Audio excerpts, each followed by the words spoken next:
Cleveland Brown kicker Lou Groza has the ball teed up, ready to kick off to the Packers. Enjoy the game. And he boots it to Moore, who takes it on the 5-yard line, up to the 20 and across to the 21-yard line before he's tackled by Ralph Smith. And it'll be first down on Packers. To about the 23-yard line. On the Packers 23-yard line. We're first and 10. Groza was in on the stop along with Smith. Groza, of course, Lou, who's celebrating Green his Bay Packer ninth ball, championship game today. 24. Jimmy Taylor and Tom Moore in the backfield along with quarterback Bart Starr. Horning. The ball to Horning. It was Horning and not Moore, and Horning picked up about 3 yards on the play. Here's Blaine Walsh, and Blaine, by golly, it's good to see you.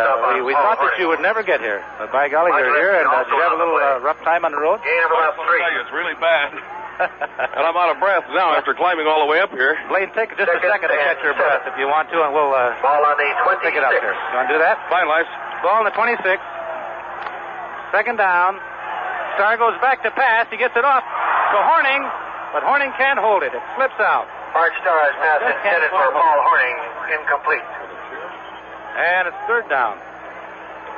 Blaine Walsh, I'm going to give you the microphone here. I think you've had a chance to rest here, and it's certainly nice to see you. Best time I've ever seen you. I'm more glad to see you this time than ever, Blaine, and good afternoon, and pull them through, will you? All right, fine. Thank you, Les Sturmer. Good afternoon, everyone. I think you're all familiar with the weather conditions here in Green Bay. All resting on the 26. All right, the Packers are out of the huddle. Bart Starr is the quarterback.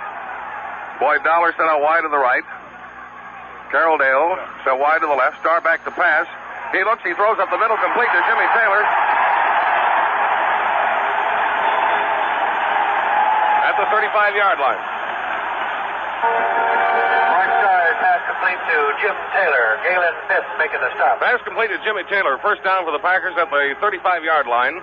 We're just underway here at Green Bay. Packers ball. First They were about on their own 10 minutes late in kicking off.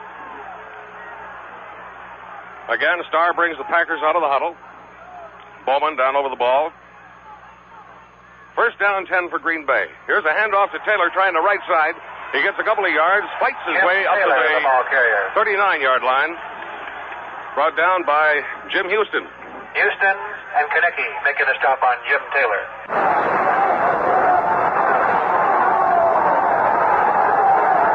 Carroll Dale goes out very wide to the left side. There's a flanker out there. Right into set to the left. The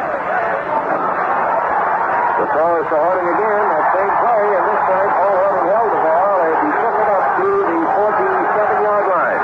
Costello making a stop on Paul Horning. Vince Costello and Jim Houston combined to bring him down. The ball is up to 47. Pick up of 8 yards on that play, and it's enough for another first down. Jack, on a slippery field like this, it's generally considered that the offense has somewhat of an advantage because, particularly on a pass cut, as Horning just had, he knows where he's going and the defender doesn't, and he took a step inside and he was wide open. Well, there, wide to the left. Jimmy Taylor has a whole inside left tackle and punches through there, picks up, he got the Fiesta, move that ball down to the 47-yard line. Well, Vince Costello made the tackle, and now they have moved the ball into Cleveland Brown territory. So it's second down and about 5 yards to go. Gain of 5 on the play. Second and 5. Second and 5, and now the Green Bay Packers have moved the ball over on the Cleveland side of the 50-yard line. They're up against now a 6-man line. 2 linebackers peel off after snap. They were right up on the line as soon as they were bound. As Bart Starr throws for a goal, and he makes the catch down at the 15.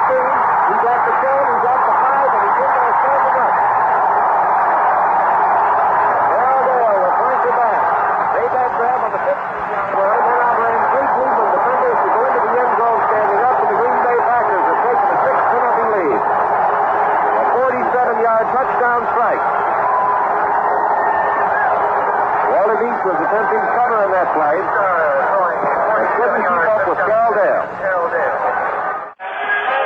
Green Bay 7, Cleveland nothing. Chandler's kick is Now with the timeout down on the field is timeout of the Green Bay Packers Football Network. Don Chandler now kicking off for Green Bay. It's off a high, short kick. And it's down to Charlie Scales with the ball. He's at the 20, the 25, drives his way up to the 28-yard line. Brought down by Junior Coffey. Charlie Scales returning the kickoff. So Cleveland has the ball, first down 10. Coffey. At his own 34-yard line, it is. With the late snow covering on the field, it's pretty hard to find the Cleveland's ball, yard markers. First and 10 on their own 34-yard line. They are at the 34-yard line. The Packers were offside on the kickoff. That penalty is declined. Green Bay Packers leading by a score of 7-0. Now the Cleveland Browns break their huddle. At quarterback is Frank Ryan. Jimmy Brown is in there. Ryan calls the signals, drops back to pass. He's looking. He throws a long one way downfield, intended for Brown. It is complete down to the Packer 40-yard line, and Brown is shoved out of bounds at the 34. Shoved out by Ray Nitschke. Dave Robinson was defending on the play. Brown made a spectacular catch. Pass complete to And he is Jim out of Brown. bounds. Down to the Green Bay 34-yard line. First down. First down 10 for the Cleveland Browns. They're now in Packer territory. The Packers lead by a score of 7-0 on a 47-yard scoring pass from Bart Starr to Carroll Dale. Cleveland's ball, first and 10. 10 minutes, 50 seconds to play 36-yard line. in the first quarter here at Lambeau Field in Green Bay. Again, the Browns snap out of the huddle, line up at the Packer 36-yard line. Ryan takes the ball, drops back to pass. He looks, he throws. The pass is complete down to the 20 and to the 16-yard line. Complete to Paul Warfield. Pass complete to Warfield. So the Browns have run only a couple of plays, and they've moved back down into Packer territory, into scoring territory. Will Mr. Schulke go to gate 2? Al Hobbs Ryan has completed passes now to Jimmy Brown and Paul Warfield. Again, the Browns snap out of the huddle. Resting on the Green Bay Packers. Gary Collins set out wide to the right. Brown and Warfield in the backfield with Ryan. Ryan drops back to pass. He looks, he throws a long one, and it is complete for a touchdown. Gary Collins catching the ball just inbounds in the end zone. Touchdown pass to Gary So Collins. the Browns have come right back with a score, and it's 7-6. Frank Ryan has moved the Browns 71 yards, 66 yards in 3 plays. And in for the touchdown. They line up now for the extra point. Luke Rosa attempting the extra point. Ball is snapped and is bobbled. Rosa picks it up. He's going to throw it now. He passes, and it is complete to Bob Franklin. But he is hit by Willie Wood, short of the goal line. And the Packers maintain the lead 7-6. Now, while there's timeout down on the field, let's take timeout on the Green Bay Packers Football Network. Okay, we're all set to go again. And here once again is Ted Moore. Rosa kicks off. It's coming down short, bouncing over the head of Tom Moore into the end zone. He will down it back there. The kickoff was very short, lit on a 15-yard line. Moore came in, attempting to field it on the first bounce. And it bounced way over his head, about as high as the upright. He picked it up and downed it in the end zone. So the Packers have the football, first down, 10 yards to go on their own 20-yard line. We still have traffic jams stretching out for miles around Lambeau Field here in Green Bay. The stands are nowhere near capacity at the moment. Taylor and Horning, the running back. Taylor and Horning in the backfield with Bart Starr, the quarterback. Bill Anderson tight on the right side. Boyd Dollar split a little bit on the left side. Strong right formation. The handoff goes to Horning, and Horning, trying for a hole on the right side, is hit and dropped by Bill Glass By Wiggins.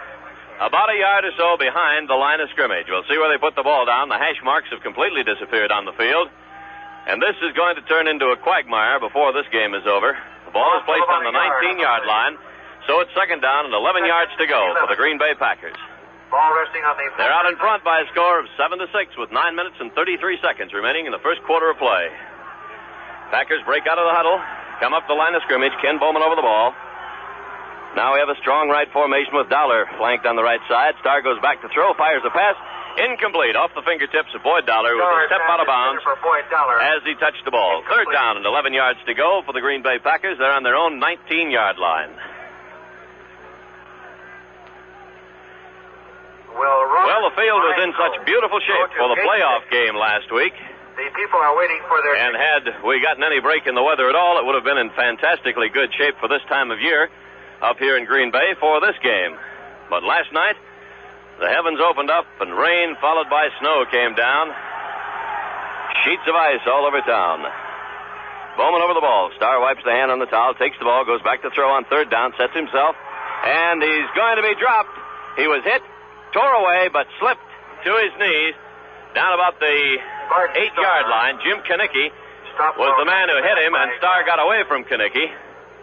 And then Bill Glass came in to hold him down. Ball is on the 8-yard line. Don Chandler comes in to punt. Chandler averaging 42 and 9/10 yards on all his kicks this season. He punted 74 times for the Packers. Kelly and Roberts deep for the Cleveland Browns. The line of scrimmage is the 8-yard line. Chandler in the end zone, gets the kick away, a high spiral. It's going to come down on the Green Bay 40-yard line. A fair catch is called for by Leroy Kelly. It was a 32-yard punt. The ball is being placed just ahead of the Green Bay Packer 40-yard line. So it's now first down, 10 yards to go. Take possession of the ball on the... First and 10 for the Cleveland Browns, so they're in position now. 39-yard line. They go with Frank Ryan at the quarterback. Jimmy Brown, Ernie Green, the running backs, and Green goes into a triple wing to the right. Pitch out goes to Brown. Sweep to the right side, makes it to the line of scrimmage. It is brought down from behind by Dave Robinson and Ron Kostelnik. But he managed to pick up a couple of yards, moving down to the 37-yard line. On a sweep to the right side by Jimmy Brown. Again, the league-leading rusher. And this is his second-best season in history. 1,544 yards, 289 carries. He averaged better than 5 yards a try over the entire season. Now the Browns come out of the huddle, up the line of scrimmage. John Morrow over the ball at center. Again, they're in a strong right with one back behind Ryan. Ryan takes, goes back 3 steps, flips out to the left side. It's complete to Warfield at the 30. He's down to the 25 and the 24-yard line. Tackled by Doug Hart. And Warfield did not run a long pattern there from his split end position. Took a couple of steps forward, turned around, got the short pass from Ryan, who had only faded back a couple of steps, and managed to move it down inside the 25-yard line. And it's a first down for the Cleveland Browns. First down, 10 yards to go. They're on the Green Bay 24-yard line. Here they come out of the huddle up to the line of scrimmage. Again, they're strong right. Brown is the sole remaining back behind Ryan. Handoff goes to Brown. He tries the middle, slides off one tackler, gives the tackler a leg, pulls away from him, moves down to the 20-yard line, and then is pushed down. Dave Robinson making the stop for the Green Bay Packers. Robinson and Davis making the stop. Over the years, these two teams have met only 5 times in league play. And Cleveland holds the edge, 3 wins to 2 for the Packers. Both of the Packers' wins have come under Vince Lombardi. This is the first time outside of 2 preseason games that the Browns have ever played here in Green Bay. They played for fun the other times. This one has all the marbles going on it. Second down. And about 4 to go. Ryan back to throw. He's got lots of protection. Now he has to roll out to the right. He's going to run. He crosses the 20-yard line and slips and falls down to about the 17-yard line. He was held down by Dave Robinson. So it's now third down. There's about 3 yards to go for the Cleveland Browns. Threatening again on the Green Bay 17-yard line, well within the gain of 2 on the play. Distance of a field goal attempt. Third and by Lou Groza. So they'll shoot for the first down here. If they can't make it, they'll call in Groza. Of course, there's always the possibility that Ryan may attempt to cross them up and go for broke, go for the touchdown. 17. Wooten leads the team out.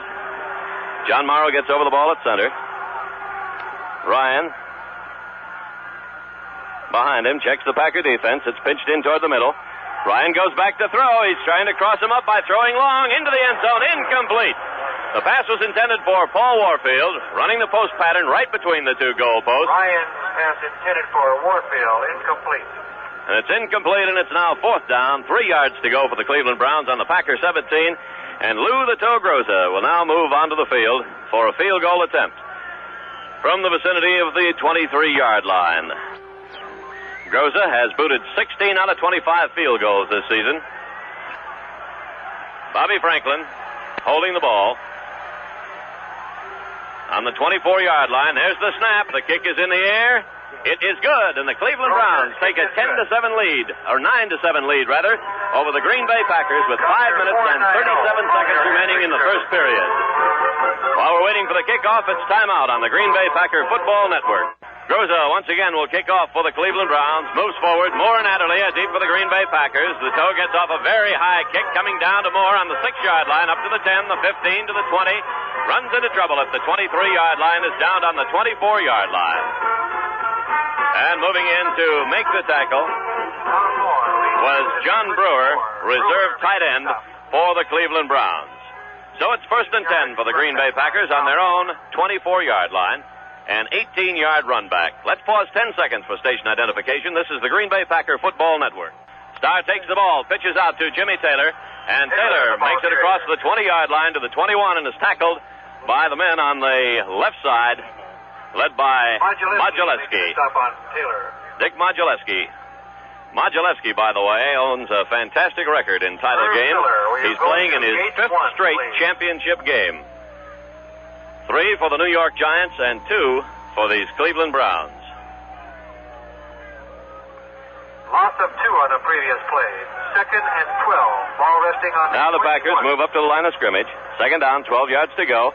Bart Starr goes back to throw on 2nd down, looks downfield, he's got the time, fires the pass over the middle. It is incomplete. There's a flag on the play.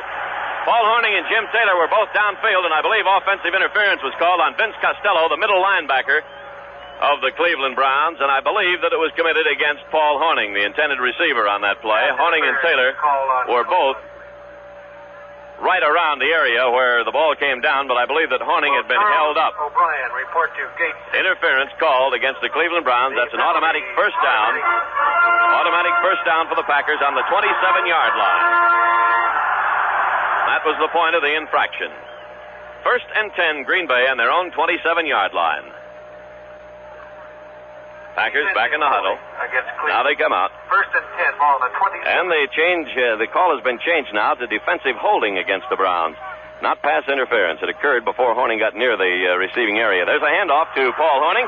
Sweeps left end. He's across the 40 to the 45, the 50 into Cleveland territory, and brought down from behind at the Cleveland 39-yard line by Jim Houston, the left side linebacker, who had to cross clear over to the right side to make that tackle. And Paul Hornung galloping well as the hole opened up on the sweep on the left side of the line, rambled 35 yards down to the Cleveland 39-yard line. 1st and 10 for the Green Bay Packers at that point.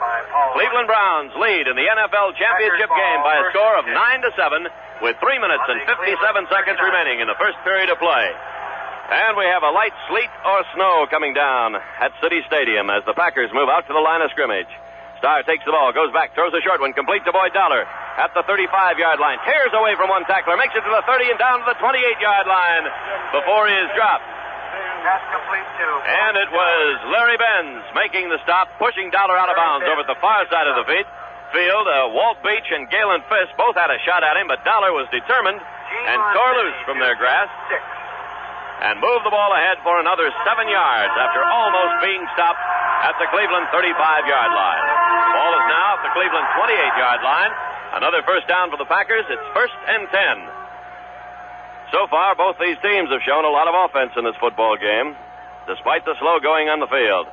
There's a handoff to Jimmy Taylor. The hole is on the left side, and he moves the ball across the 25-yard line to about the 23, where Dick Modulewski, the left side tackle, crossed over to the right and made the stop. Of Cleveland, Ohio. See where they spot the ball down. The hash marks have completely disappeared. Ball is being placed at the 21-yard line.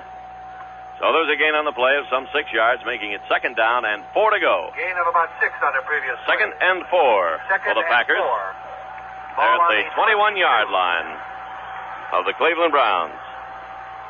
Starr has the team at the line of scrimmage. Anderson tight on the right side in a strong right formation. Starr with a long count at the line, hands off to Jimmy Taylor again. Same play, and Taylor moves the ball down in the vicinity of the 15-yard line. They'll place it at about the 16. That should be enough for the first down. Larry Benz, the right safety, came up to make the stop. And the Packers have spotted a weakness over on the right side. It's a first down for the Green Bay Packers on the Cleveland 17-yard line. They've spotted a weakness over there, and Taylor ran the ball on 2 consecutive plays for a first down. Remember the Milwaukee Journal and the Milwaukee Sentinel, serving Wisconsin families around the clock. 17. Packers out of the huddle. Up to the line of scrimmage. 1st and 10 on the Cleveland 17-yard line. The handoff goes to Horning. Rams up the middle on the right side and makes it across the 15 down to about the 13-yard line. And it was Jim Houston along with Dick Modulewski and Vince Costello moving in to make that tackle for the Cleveland Browns. Wiggins and Houston. They're changing footballs after almost every play. The field is very, very wet. Gain of about 3 on the play. Grounds crew here at Lambeau Field did a magnificent job in keeping the field in any kind of playing conditions at all. But we can tell right now that there's going to be a massive renovating job needed for next season. After this game today, they're really tearing up the turf out there. It is 2nd down and 7 for the Packers on the Cleveland 14-yard line. Starr has the team at the line. Takes the ball, hands to Taylor. Big hole up the middle. He's across the 10-yard line, down to about the 9. And the Packer running game is really ripping now. Moving through that Cleveland line. Jim Kinnicky made the tackle for the Cleveland Browns. The ball is at the Cleveland 9-yard line, and that will make it 3rd down and about 2 yards to go for the Packers. 3rd and 2. Cleveland out in front by a score of 9-7. Half a minute remaining in the first period. 3rd and 3. Art Starr has the team back in the huddle. 24 seconds to go as they break out. Ken Bowman gets over the ball at center. Starr checks the Cleveland defensive lineup. Counts off. Hands to Horning. Horning sweeps to the left side. Crosses the 10. Makes it to the line of scrimmage and down to about the 6-yard line before he's dropped. And he was stopped by Walt Beach, the defensive cornerback on the right side. And there's the gun, signaling the end of the first period of play. At the end of the first quarter, the score, the Cleveland Browns 9, the Green Bay Packers 7. First down and goal to go. And this has been quite an offensive showing, Blaine, for the shape of the field. Why and how? I'm surprised, Ted, actually, that both clubs have managed to do as well as they have offensively. But the passing game has been clicking pretty well. The footing seems to be fairly good. However, usually when a tackle is made, they go skidding along, which is a pretty good indication that it's slow going. But they still managed to perform pretty well offensively, both running and passing. And we're still getting a light snow here. Traffic is still snarled. A lot of the fans are still trying to get into the stadium. But we can see long lines of traffic. But believe me, as far as 15 and 20 miles south of Green Bay, that traffic was bumper to bumper. Okay, ready to resume play again. Here's Ted Moore. Packers come out of the huddle up to the line of scrimmage. Bowman over the ball. Starr counting off. Long count. Takes. Hands to Taylor. Up the middle. Pops inside the 5-yard line to about the 4 before he's dropped. Vince Costello in on the tackle, along with Paul Wiggin and Dick Modulewski. Ball is placed on the 4-yard line. So it is 2nd down and goal to go for the Packers. And we've got 3 substitutes coming into the ball game. All the beef trucks coming in. Walt Johnson, Jim Garcia moving into the lineup for the Cleveland Browns to get more weight into that defensive line, and a couple of defensive backs go out. Walt Beach was one of them. Bowman over the ball at center now. 2nd and goal for the Packers on the Cleveland 4. The handoff goes to Horning, and he runs into trouble as he crosses over the left side. He made it to about the 3-yard line, and he was stopped by Walt Johnson. Johnson is a rookie tackle, 6'3", 265 pounds, and he's played his share for the Cleveland Browns this year. Moved in for Jim Kinnicky when he was injured. Ball is just nosing up to the 3-yard line, so it's 3rd down, goal to go. 3rd and 3. Packers are back in the huddle. Big play coming up for Bart Starr. Score on this one, or go for the field goal, unless you're just an inch or so away from the goal line. Now he has the team at the line. He backs up. He's going to throw on 3rd down. He's got the time, but he started to move forward as if to run and then was dropped. back on the 9-yard line, and it was Bill Glass moving in to make the tackle along with Walt Johnson. Starr had the time in the pocket. All of a sudden, the middle opened up, and he decided that he was going to run for it. But as he started, Glass came in from behind and made the tackle. So it's fourth down for the Packers. Goal to go on the 8-yard line, and Don Chandler moves in to try for the field goal attempt. He had 17 out of 26 during the regular season. There's an angle to the right. Starr will be kneeling at the 15-yard line. Field goal attempt by Chandler. Bart Starr kneeling. Now he stretches out the hand. Curry over the ball. There's the snap. The kick is up. It is good, and the Green Bay Packers take back the lead by a score of 10-9 over the Cleveland Browns with 13 minutes, 20 seconds remaining in the second quarter of play. While we're waiting for the kickoff, it's timeout on the Green Bay Packer Football Network. Chandler will kick off for the Green Bay Packers. Deep for the Cleveland Browns. Walt Roberts and Leroy Kelly. Chandler moves forward. There's a high kick booming down into the end zone. Under the crossbars. Grabbed by Kelly. Pops out of his hands. He grabs it and downs it. And the Browns will take over first and 10 on their own 20-yard line. First down, 10 yards to go. The Packers lead by the slimmest of margins, 10-9. First and 10 with 13 minutes and 14 seconds remaining in the second quarter of play. Well, the fans are still coming in here at Lambeau Field in Green Bay. The traffic is still backed up, especially to the south, as we look out from our view over here in the third deck. Bob Jeter is in at defensive back for Hart, and the handoff goes from Frank Ryan to Jimmy Brown, who pops over the left side in a quick opener and moves the ball to the 23-yard line. A pick up of 3 by the great Jimmy Brown, running from the fullback position for the Cleveland Browns. Ron Kostelnik made the stop for the Packers. Pick up of 3 on the play, makes it second down and 7. Second and 7. Browns come out of the huddle, up to the line of scrimmage. Ryan checks that Packer defense. Takes, hands off to Green. Big hole up the middle.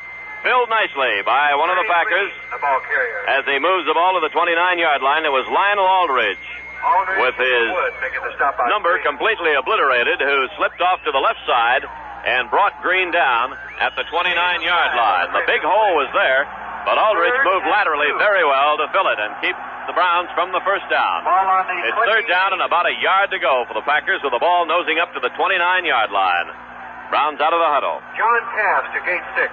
Morrow over the ball at center. Deuce backfield. Brown and Green. Handoff goes to Jimmy Brown. He's shooting for the first down, and he's not going to make it. He's stopped at the 27-yard line, a yard or two behind the line of scrimmage by Lee Caffey, who blasted in from the right side and really met Brown head on and stopped him. By Caffey. There was a loss of a yard on the play, and it's fourth down. And a couple of yards to go for the Cleveland Browns. They'll be forced to punt. And Elijah Pitts and Willie Wood go deep for the Green Bay Packers. Gary Collins back to punt, one of the best in the NFL. He averaged better than 46 yards a crack. Better than 46 yards a crack on his 65 punts this season. Not only a great pass catcher for the Browns, but a fine punter. There's the snap. He takes the ball. Collins puts the toe to it. High spiral coming down to Willie Wood, and he is tackled in his tracks at the 27-yard line. Slides in the mud back to about the 23. They'll split the difference and place the ball down on the 25-yard line. It was a 45-yard punt, and the tackle was made by Williams. On their own 25. So the Packers own the football. First and 10 on their own 25-yard line. We have 11 minutes and 12 seconds remaining. 11 minutes, 12 seconds remaining in the second quarter. The Packers lead 10-9 over the Cleveland Browns. Green Bay out of the huddle now. Ken Bowman gets over the ball, and the snow is beginning to pick up here at Lambeau Field. Starr counting off. Deuce backfield. Horning and Taylor behind him. Starr takes, hands off to Horning, sweep to the right side. He gets the block, moves across the 25 to about the 27-yard line. And moving up was Ross Fichtner, along with Jim Houston, making the tackle. Gain on the play of 2 yards. Gain of 2 yards on the play, and it's second down 8 for the Green Bay Packers on their own 27-yard line. Starr takes the team back in the huddle. Well, let's see. As Bart Starr kneels, the number on his back is completely distinctive because it's clean You can see it. Bob Skowronski's number on his back completely obliterated, as is Fuzzy Thurston's and Ken Bowman's. Star at the line now on 2nd and 8. Counts off, goes back to throw, checks, fires over the middle, a wobbler, incomplete, thrown long over the head of the intended receiver, Boyd Dollar, who was down to about the 45-yard line, and the pass landed in Brown's territory, near their 45-yard line. Report to gate 6. 10 minutes and 4 seconds remaining on the clock, with the clock stopped because of the incomplete pass, and now we're having timeout called down on the field. 3rd and 8. Ball An on official the 27. timeout. The ball is on the 27-yard line of the Packers, Johnny where it's Pitt, 3rd down gate 3. and 8 yards to go. Well, the timeout was Johnny just Pitt to gate 3. clean the ball off, I guess. The Packers broke out of the huddle, but now they've been sent back into the huddle.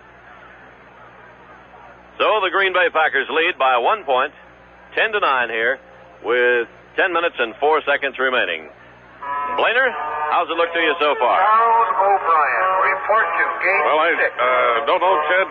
A few years ago here, when the Packers beat the Giants 37-0 in the championship game, we were greatly concerned about the weather, of course, and the condition of the field, and it was in excellent condition that time. As we had mentioned many times in previous broadcasts, when you play a football game at this time of the year, whether the field is covered or not, you might have trouble. And, of course, the worst possible thing that could have happened did happen here, because this wet snow has been falling all day.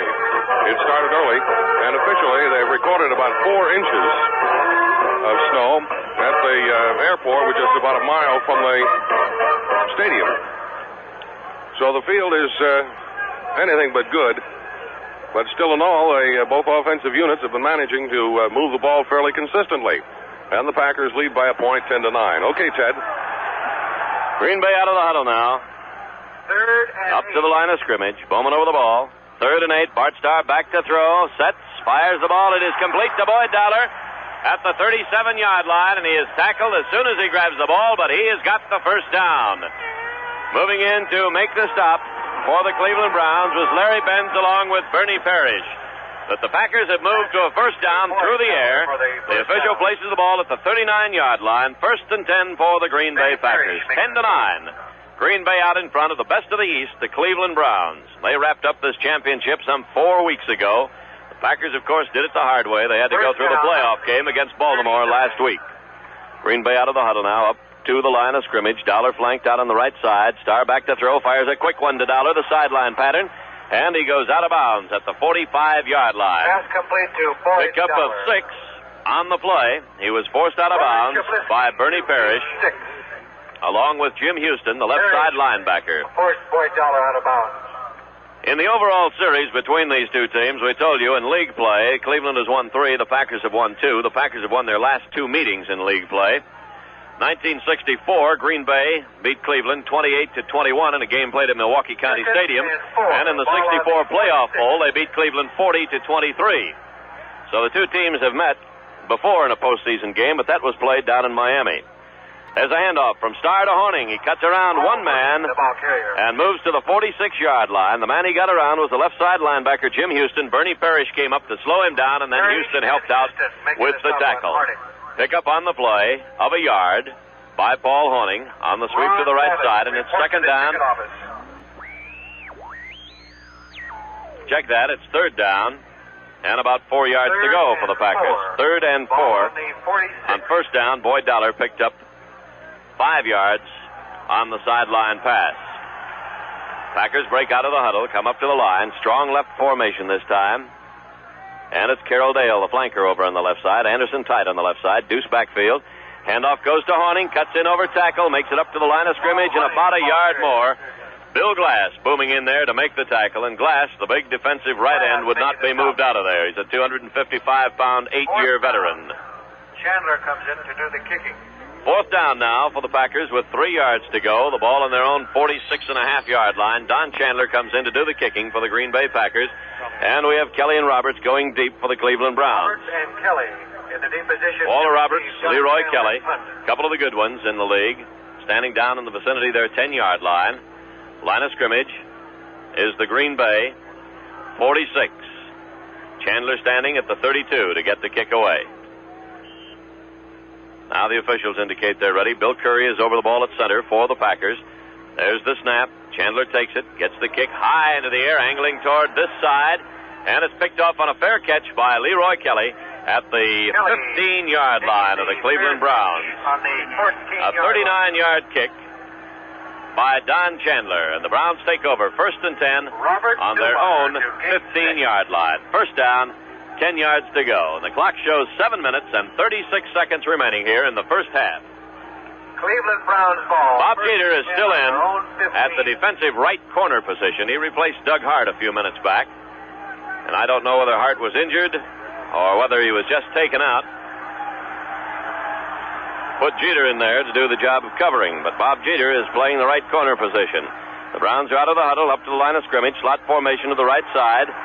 And Ryan is back to throw, fires that sidearm pass of his far downfield, incomplete, intended for Warfield, and a beautiful save by Bob Jeter. He went high into the air to bat that pass away from Paul Warfield, and that was a beautiful bit of action by Bob Jeter in his third year with the Green Bay Packers. He started out during the exhibition season as the regular right corner man, but Doug Hart took the job away from him, and now here's Jeter back in the championship game, and it's good he was there at that point.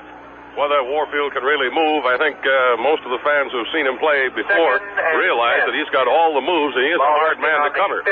But Jeter has such great speed, he managed to get under the ball and knock it away at the last moment. And Blaine, I think you just hit the nail on the head as to why Jeter is in there. There's Ryan taking the ball under delay, hands off to Jimmy Brown, and Brown is pulled down behind the line of scrimmage on the 15-yard line. Willie Davis made the tackle for the Green Bay Packers. Brown on the draw play. Ball is on the 15-yard line. There was a loss of about a half a yard on the play. Ernie Green goes out of the game, and Leroy Kelly moves in to replace him at the left halfback position. Ball on the 15. Third down, 10.5 yards to go for the Cleveland Browns. 6 minutes, 35 seconds remaining in the second quarter. Packers lead 10-9 over the NFL champions. In this 1965 championship playoff game being played on the second day of 1966. Ryan back to throw, fires up the middle, it is intercepted by Willie Wood. He's at the 15 and rolled out of bounds at the 10-yard line of the Cleveland Browns. Frank Ryan dropped back. His intended receiver was Leroy Kelly, the man who just came into the game and obviously brought the play in for the Cleveland Browns. He was the intended receiver. The pass was underthrown. Willie Wood, who intercepted 6 passes during the regular season, moved in, made the interception, and ran it back to the 10-yard line. It is first down and goal to go for the Packers as the ball is a ball length inside the 10. So Green Bay threatening again with the defense, putting the offense in position. Here they come out of the huddle up to the line of scrimmage. Bowman over the ball. Bart Starr counting off. Long count, he takes. He hands off to Jimmy Taylor. Flags all over the place as Taylor moves forward and bangs down to about the 6-yard line. Could have been illegal procedure on the Packers. Backfield in motion. And the Cleveland Browns were drawn offside. We'll see what the officials come up with here in way of a penalty. Maybe a penalty against the Packers. It could be a dual penalty.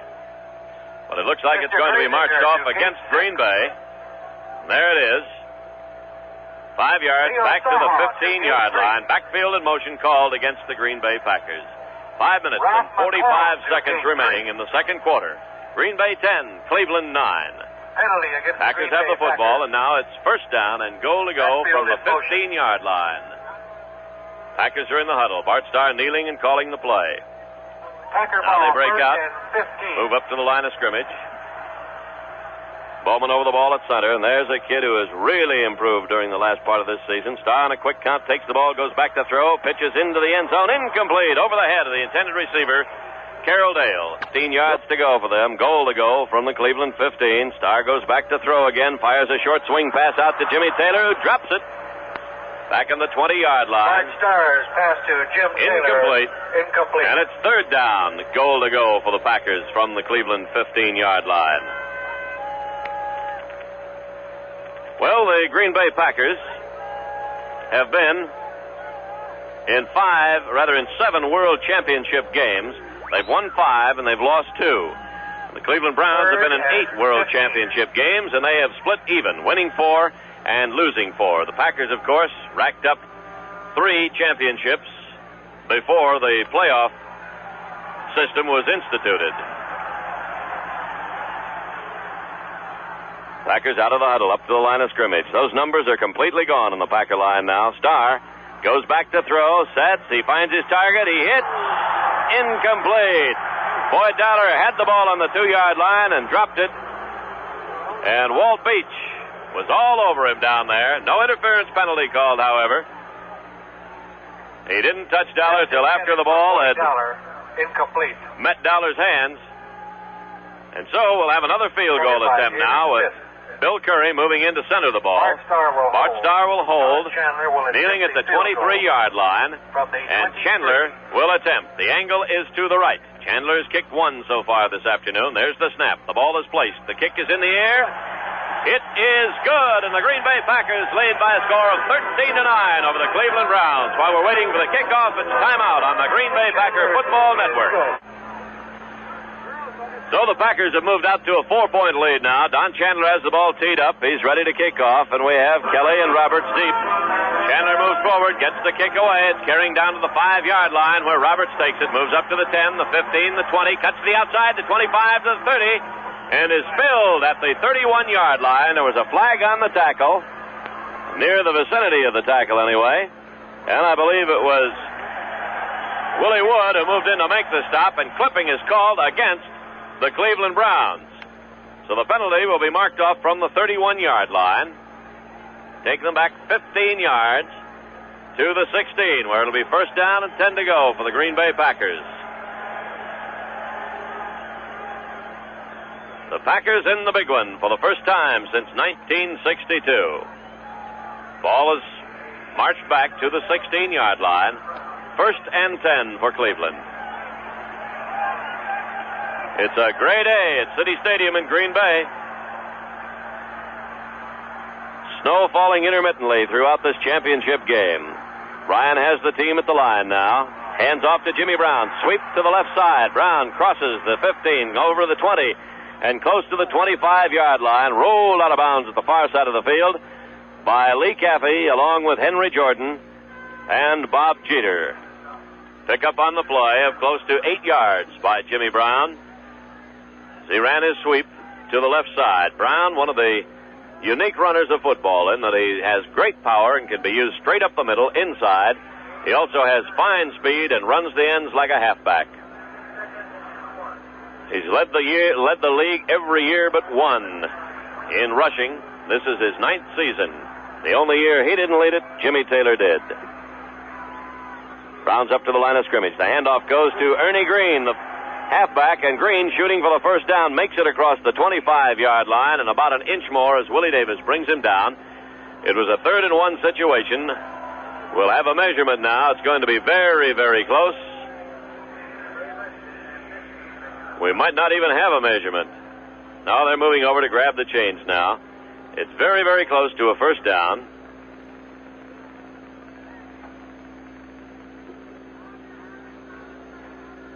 Here come the chain gang. Moving out to measure. Sticks are being placed. And they've got a foot to go.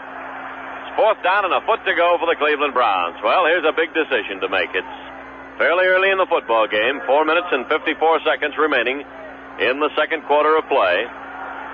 Gary Collins was in the lineup. He would be doing the punting, but the Browns are not going to punt. They're going to go for it. It's 3rd down. Check that. And the handoff goes to Jimmy Brown, and Brown moves across the right side, sweeping the right end. He's across the 35 to about the 39-yard line, run out of bounds by Willie Wood and Herb Adderley.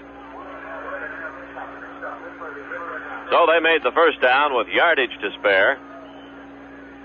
It's 1st and 10 for Cleveland on their own 39-yard line. 4 minutes, 24 seconds remaining in the second quarter. The Packers lead by a score of 13-9. Ryan has his team back in the huddle. 1st and 10 on the 39. Now they come out. John Morrow gets over the ball at center. Ryan begins the count, takes 3 steps back, fires a quick pass, incomplete, intended for Warfield. He went up in the air to grab that one, came down astride Willie Wood's shoulders and took a bad spill, but he's up. Moving back to the huddle, a pass incomplete. Second down, 10 yards to go. Warfield played in just 1 game during the regular NFL season after being Rookie of the Year in 1964. He was injured in the All-Star game, a broken collarbone. He got into action on December 12th against the St. Louis Cardinals, and then hurt his shoulder again, did not see action in the final game, but has been feeling great and looking great in workouts prior to the championship game, and he's been in there all the way for the Browns. Strong left formation. Pitch out goes to Jimmy Brown, and Brown sweeps to the left side, crosses the 40, across the 45, into the 47-yard line. He was brought down by Henry Jordan with some help from Lionel Aldridge at the far side of the field, and it will be very close to a first down. Aldridge and Jordan. Third down, about 1.5 yards to go for the Cleveland Browns. They placed the ball just across the 47-yard line. 3rd and 2.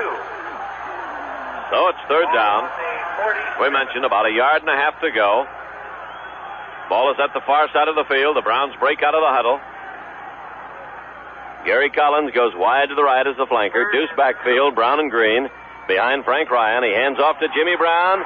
He's trying to sweep the right side, and he's nailed behind the line of scrimmage. And it was Ron Kostelnik who finally brought him down. A good safety rush put on by Tom Brown slowed him up behind the line of scrimmage, and Brown was finally tackled at the 46 for a loss of 1 yard. Jimmy Brown, as is characteristic, gets up very, very slowly, starts ambling toward the far side of the field because it's now 4th down and 3, and the Browns will be forced to punt. Brown always gets up very slow. People who are not used to seeing him play take a look at him and say, uh-oh, he's injured. But that's not the case. When asked about it, he said, I get up slow when I'm not hurt so that they won't know when I am. Gary Collins to do the punting, deep for the Packers, Elijah Pitts and Willie Wood. Collins standing at the 30-yard line, gets the snap, takes that long stride, puts a toe into the ball, and he gets off a boomer. Bouncing beautifully for the Browns at the 5-yard line. It hit 5 yards inside the sidelines and bounced straight out. And it was a 45-yard punt by Gary Collins, and he really has been living right because he got the beautiful bounce on that one. It went out of bounds, and that's about as close to a coffin corner kick as we've seen all season. Packers huddling back in their end zone. 1st and 10 for them on their own 4.5-yard line. We have 2 minutes and 20 seconds remaining. 2:20 remaining in the first half of play. The Packers lead by a score of 13-9, a 4-point lead over the Browns. Starr has the team at the line now. Counts off, takes, hands to Taylor, cracks over a hole on the left side and makes it up to the 8-yard line. A pickup of 4 on the play. And he was tackled by Vince Costello, the middle linebacker. And, of course, as the game goes on, the field steadily becomes worse. So that between the hash marks and from one end to the other, it's pretty well dug up and mostly mud. And, of course, a number of the ball players are covered with mud. In fact, you can't spot the numbers on a lot of them. And as far as the weather at the moment is concerned here in Green Bay, it's heavily overcast. But we might be getting just a very light snow, but a very wet snow. So the conditions just keep getting worse. I know that you've heard the weather reports about the hazardous driving conditions, and I can tell you that they are pretty poor. So if you're going to do any driving, be awfully careful. Ball is on the Green Bay 8-yard line. Second down, 6 yards to go. Packers move out of the huddle now. Starr wipes the hand on the towel. Just tucked into Ken Bowman's belt. Bowman is just covered with mud. Starr counts off, takes, hands to Jimmy Taylor over a hole on the right side. He makes it across the 10 and very close to the 12-yard line before he stopped. Larry Benz, moving up from the safety spot, makes the tackle along with Vince Costello, the middle linebacker. And the Packers call timeout, stopping the clock with 1 minute and 49 seconds remaining. 1:49 remaining in the first half of play. 13-9, the Green Bay Packers out in front. You know, last Sunday when the Packers beat the Baltimore Colts in the playoff game here in Green Bay, They had this field pretty well covered with hay before we got out of the stadium. That's how fast they work. And the hay was kept on all this week, and then this was covered by a tarpaulin. But as we mentioned at the outset this afternoon, with the bad weather this morning, that tarpaulin and the hay had to come off. So from the time it was uncovered until the kickoff, they had a pretty steady, wet snow here. So the playing conditions are not the best, but Packers managed to get a touchdown. Bart Starr hitting Carroll Dale on a 47-yarder. That pass actually was underthrown, but Dale came back and got it, got away from his defender, and went into the end zone. Packers are out of the huddle now, deep in their own territory. Starr takes the ball, fakes a handoff beautifully, goes back to throw, fires the pass, and it's intercepted. Intercepted by Walt Beach at the 30-yard line of the Green Bay Packers. The pass was intended for Paul Horning. Horning turned around to take it, and Beach stepped in front of him, grabbed it. He was tight-roping along the sideline, could not stay in bounds. But he goes out of bounds, stopping the clock with 1 minute and 44 seconds remaining. And the Cleveland Browns have position here on the Green Bay Packer 30-yard line. We said a moment ago, I believe I said, that the timeout was taken by the Green Bay Packers. It was taken by the Cleveland Browns, wanting to stop the clock with the Packers that deep in their own territory, playing for just such a break as just happened. An interception, giving them good position on the Packer 30. Ryan has the team at the line of scrimmage now. Takes, he's going back to throw on first down. Sets, fires a long, long one into the corner. It is incomplete. It was intended for Gary Collins down on the 1-yard line, broken up beautifully by Tom Brown and Bob Jeter. They had him surrounded. Collins got down there in a hurry, running the post pattern, straight downfield, then cutting across, angling toward the goal post. He was there, the ball was there, but so were Tommy Brown and Bob Jeter. Good defensive play by the Packer backfield. Collins and Warfield complement each other beautifully. Collins has had 2 great seasons. He was very effective last year when Warfield was Rookie of the Year, running at the split end position from the left side. He was the flanker on the right side. And this year, without Warfield, he still had himself a great season. Ryan has the team at the line. Backpedals into the pocket now. He's being chased, and they've got him. Nittling him back on the 35-yard line was Dave Robinson. A big blitz put on by the Green Bay Packers. Henry Jordan, Ron Kostelnik, Willie Davis, Dave Robinson all came roaring in there. Loss of 5 on the play. Makes it 3rd down and 15 for the Cleveland Browns at the Green Bay 35-yard line. Ryan wants to pass. He had a good season passing. He threw for 18 touchdowns, completed 119 out of 243 passes, 49%, had 13 passes intercepted. Tom Hutchinson goes into the ball game, replacing Gary Collins at flanker. Hutchinson has caught only 6 passes this season for 113 yards and 2 touchdowns, however, and he undoubtedly has brought in the next play that the Cleveland Browns will use. 3rd and 15 on the Packer 35, and Ryan goes back to throw. He sets, lofts a short one. It's complete to Jimmy Brown. He's across the 30 to the 25, down to the 22-yard line, and he's upended by Bob Jeter, held down by Lee Caffey at the 21-yard line at the far side of the field. So the Browns are just a yard short of a first down now. 4th and 1.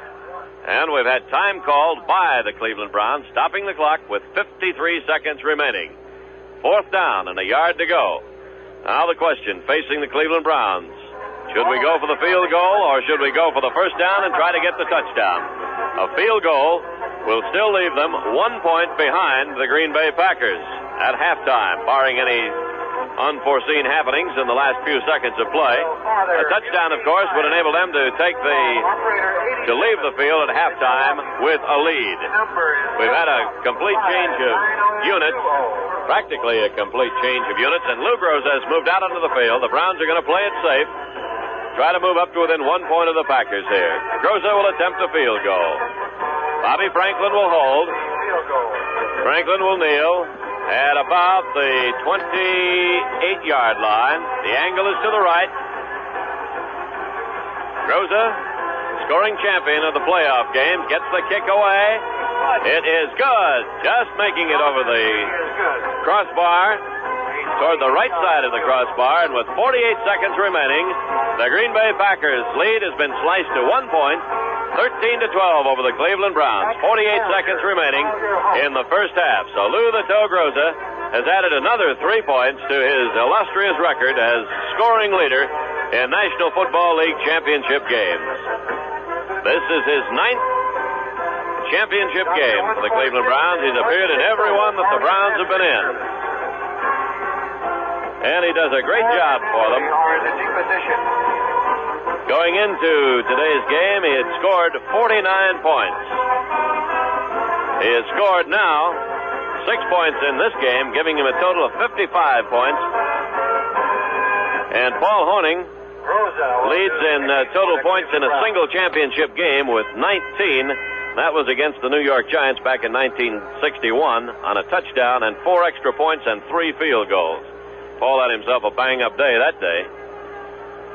Precipitation on and off this afternoon here at Lambeau Field, and right now it's snowing slightly. Moore and Adderley deep as Groza moves forward and gets the kick away for the Cleveland Browns. It's coming down to Tom Moore at the 7-yard line, up to the 15, to the 20, cuts to the outside, across the 25 to the 30, puts his head down and rams to about the 33-yard line. Good run by Tom Moore, and it was Ralph Smith who moved downfield to make the stop for the Cleveland Browns. 41 seconds remaining now for the Green Bay Packers. First and 10 for them at their own 32-yard line. 27 yards. The Packers lead 13-12 in the waning seconds of the first half of play. 32. Green Bay out of the huddle, up to the line of scrimmage. Starr takes the ball, hands off to Jimmy Taylor, tries to go inside, has to cut to the outside, shakes off one tackler, slips, and falls at the 34-yard line. Jim was trying to cut to the outside of Walt Beach, who moved up to make the tackle. If he'd been able to throw the fake and get outside, he could have gone for a few more yards, but his feet slipped out from under him. The footing is treacherous down in the field, and there's the gun, sounding the end of the first half of play. We're halfway home in this 1965 championship game, and the Green Bay Packers are in the lead. At the end of the first half, the score, the Green Bay Packers 13, the Cleveland Browns 12. Stay tuned for halftime programming.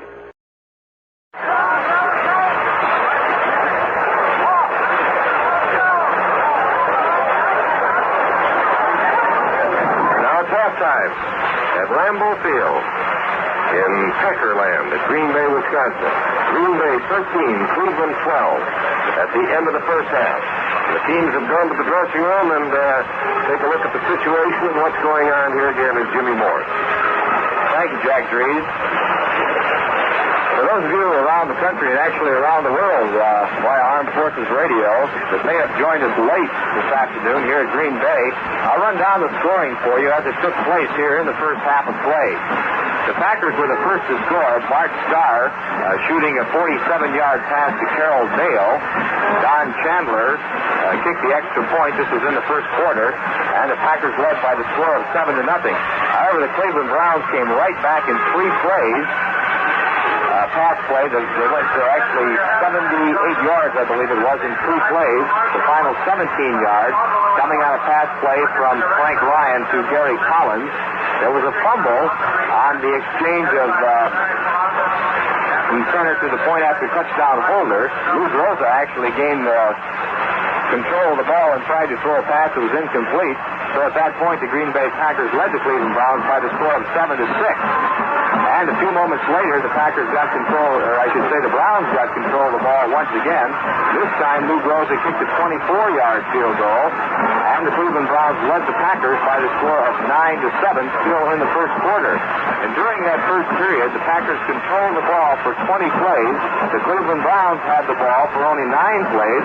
However, we're on top by the score of 9-7. Then in the second period, Don Chandler kicked a 15-yard field goal for the Packers, and Green Bay went ahead by the score of 10-9. Later, still in the second period, Willie Wood intercepted a pass and returned it to the Cleveland Brown 9-yard line. On the first play from scrimmage, the Packers were offside and moved the ball back. They failed the game, and in came Don Chandler once again, this time to shoot a 23-yard field goal, and the Packers led in the second period by the score of 13-9. And later in the first half, after a pass interception by Walter Beach, Lou Groza came on once again to kick a 28-yard field goal, and the score here at halftime from Lambeau Field is the Green Bay Packers 13 and the Cleveland Browns 12. One of the outstanding plays here in the first half certainly have to be the interception by Walter Beach to put the Cleveland Browns back in scoring position, and also the interception by Willie Wood. I might mention the one by Willie Wood was particularly outstanding. His man had indeed, however, he jumped up and tipped the ball with one hand, brought the ball in, and returned it to the Green Bay, I should say the Cleveland Browns 9-yard line. And from that point, Don Chandler was able to kick a 23-yard field goal. One of the things also that I might mention here in the first half has been particularly surprising to me and continues to amaze me, actually, each week in National Football League play. We have a very slippery field in Green Bay, and as yet there has not been a fumble in the football game, and also we have seen very few backs slipping and falling down. We've seen it on occasion, but it's certainly to be expected. But you talk about precision, and every week here in the National Football League, it's number one. News of some importance has been released at halftime here. The St. Louis Cardinals have signed the great Missouri halfback Johnny Rowland. And it brings up quite a good measure of signings now in the NFL. Prior to the signing of Johnny Rowland, the statistical breakdown shows the National Football League clubs have signed 38 of their first 43 draft selections, including 14 out of 16 first-round choices, as a result of activity after the college bowl games this weekend. A breakdown for the first 3 rounds of the NFL draft of November 27th shows that 14 out of 16 first-round choices were signed, 11 of 13 second round, and 13 of 14 third round. Down in the field now, a limited halftime activity is going on. The marching bands are being kept off the field because of the muddy condition of it, and they don't want to churn up the playing surface any more than is necessary. But it's a sprightly band going on down there, and let's swing down for a moment and tune them in.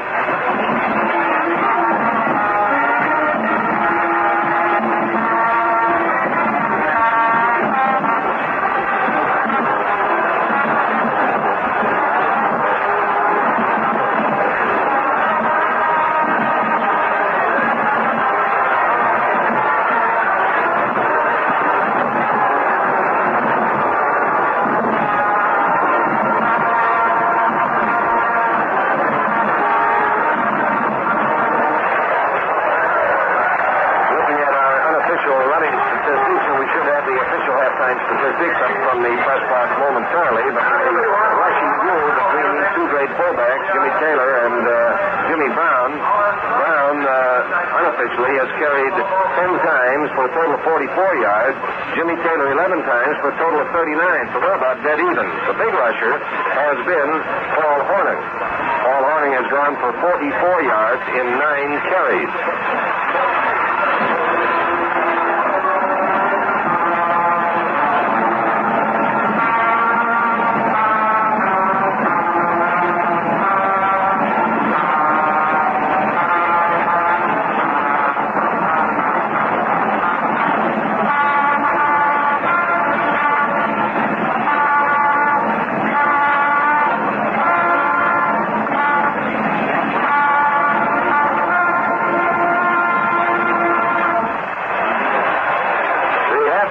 Conditions are much improved. The drizzling rain has stopped now, and indeed most of the Green Bay fans are sitting in a weather that they really didn't expect.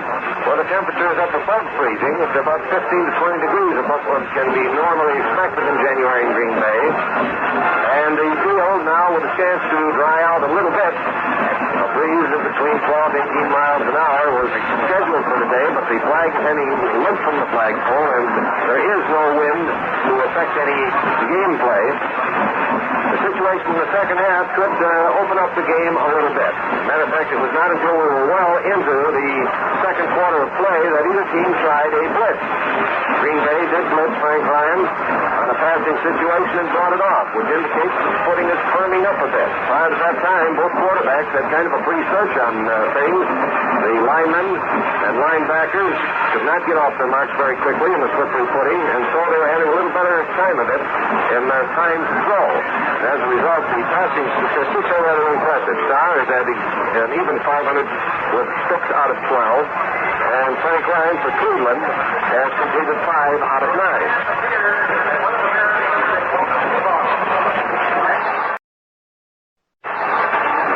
Now the teams are on the field. Cleveland going to their bench along the far side. The Green Bay Packers have come out and are moving to the sidelines just below our broadcast booth here at Green Bay. The score at halftime is Packers 13, Cleveland Browns 12. And in the second half, of course, the choice will go to Cleveland, who kicks off to start this game, and they will probably receive the kickoff to start the second half.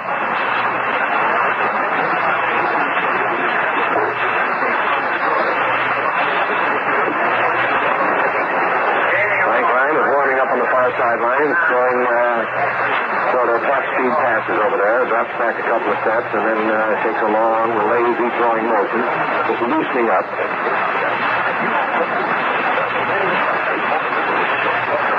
Taylor is about the last one out of the locker room for Green Bay, is just now coming out of the field. The rest of the Green Bay Packers are down at their bench.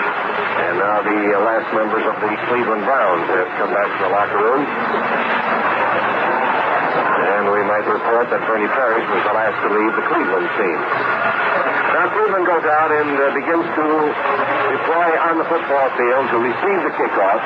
And Green Bay will start the second half kicking off to Cleveland. 1 point separating these teams, the Packers having that squeaky lead. And of course for Green Bay, they will be making every effort to get this first drive into a scoring one.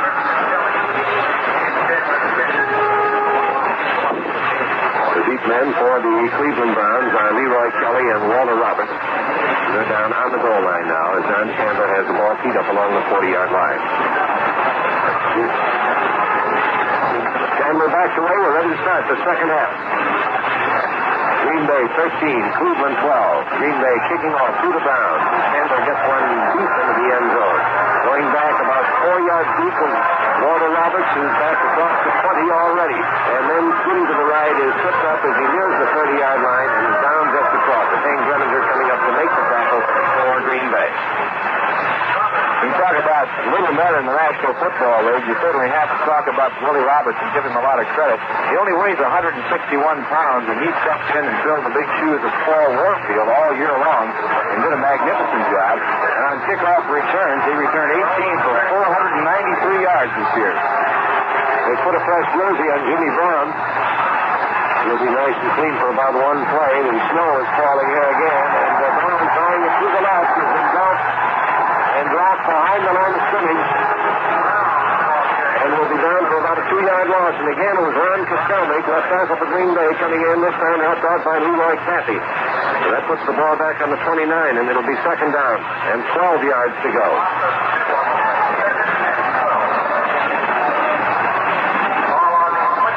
Ball on the 29-yard line, second down and 12 for Cleveland. They break from the huddle now. As they come out, Paul Warfield is coming out wide to the right side. There's a flanker out there with Gary Collins, the split end playing tight to the right side as well. Eddie Green trying it this time, trying to shoot around wide to the left, and he gets back to the line of scrimmage, and that's about all. Bob Jeter coming up very fast in the halfback position, and the right side linebacker over there, Leroy Cathy, combining on the stop. No gain on the play. The ball is still on the 29-yard line, which makes it third down and 12 yards to go for the Cleveland Browns. He just started the second half of play. Green Bay calling the defensive play. Fans out now. As Cleveland breaks from the huddle. Ryan also in Cleveland jersey to start the second half. Drops back and throw. Marches one toward the sidelines. Gary Collins makes the grab, is caught and put out of bounds at a Boston 26 or 7-yard line by Herb Adderley. Pass complete to Gary Collins. And it's enough for a first down by about 5 yards. It'll be 1st and 10 on the 46-yard line for Cleveland. A big third down play, and Frank Ryan brought it off.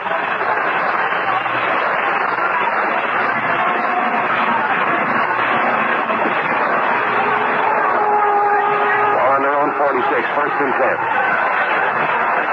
Out of the huddle. Collins coming over to the right side and is set out as a wide end to the right. Warfield flanking to the left.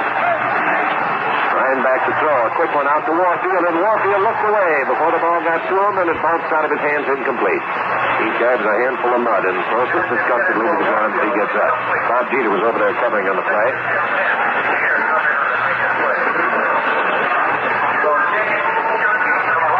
So that's going to make a 2nd down and 10.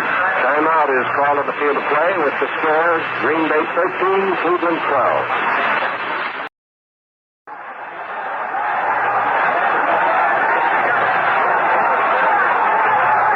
Ready to go after a pass has fallen incomplete to Jim Brown, making it now 3rd and 10 on their own 46-yard line for the Cleveland Browns. Ryan drops back, and he can't find the receiver. He had time, but the receivers were covered, and Lionel Aldridge finally broke through the wall around Frank Ryan and threw him for a loss back at the 38-yard line. So Cleveland will now have to punt the ball to Green Bay. Elijah Pitts and Willie Wood are going back as twin safeties for the Green Bay Packers. The ball back at the 38-yard line. Gary Collins to do the punting, 4th down.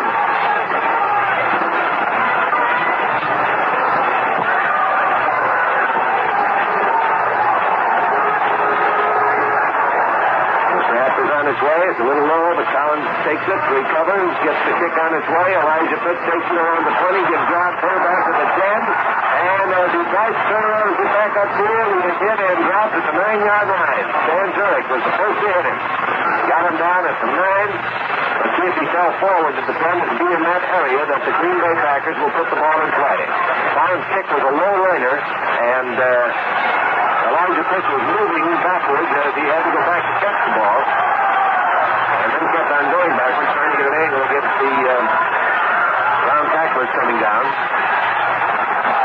And the nose of the ball is right at the 10-yard line. 1st and 10. Ron gives the ball to Paul Horner. Horner, off tackle. He's able to get that ball up to the 15-yard line, just across it. Tackle was made by Ralph Tudor, number 20, Larry Benz, number 23. Now the ball is up at the 16-yard line. That'll make a 2nd down. It's just short of the 16. It'll be 2nd down and a long 4 yards to go for a 1st down. Snow's coming down fairly well now in Green Bay. They're very flaming snowflakes, but there's a lot of them. Horning takes it again, and again he's off tackle. And this time he is up to close to the 20-yard line. He's also close to a 1st down. Let's see where they dig it out. Putting that ball, it looks like, being spotted at the 19. Live football is called for from the sideline. George Rennie sets it down, and it's 3rd down and a short yard to go. The ball at the 19, they've got to get this up to the 20. A little less than a yard away for the 1st down.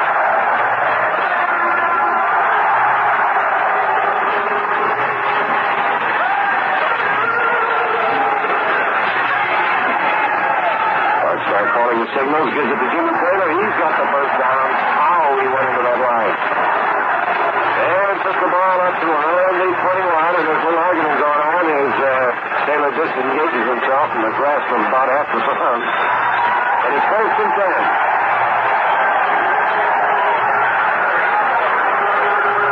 And the football is at the 21-yard line.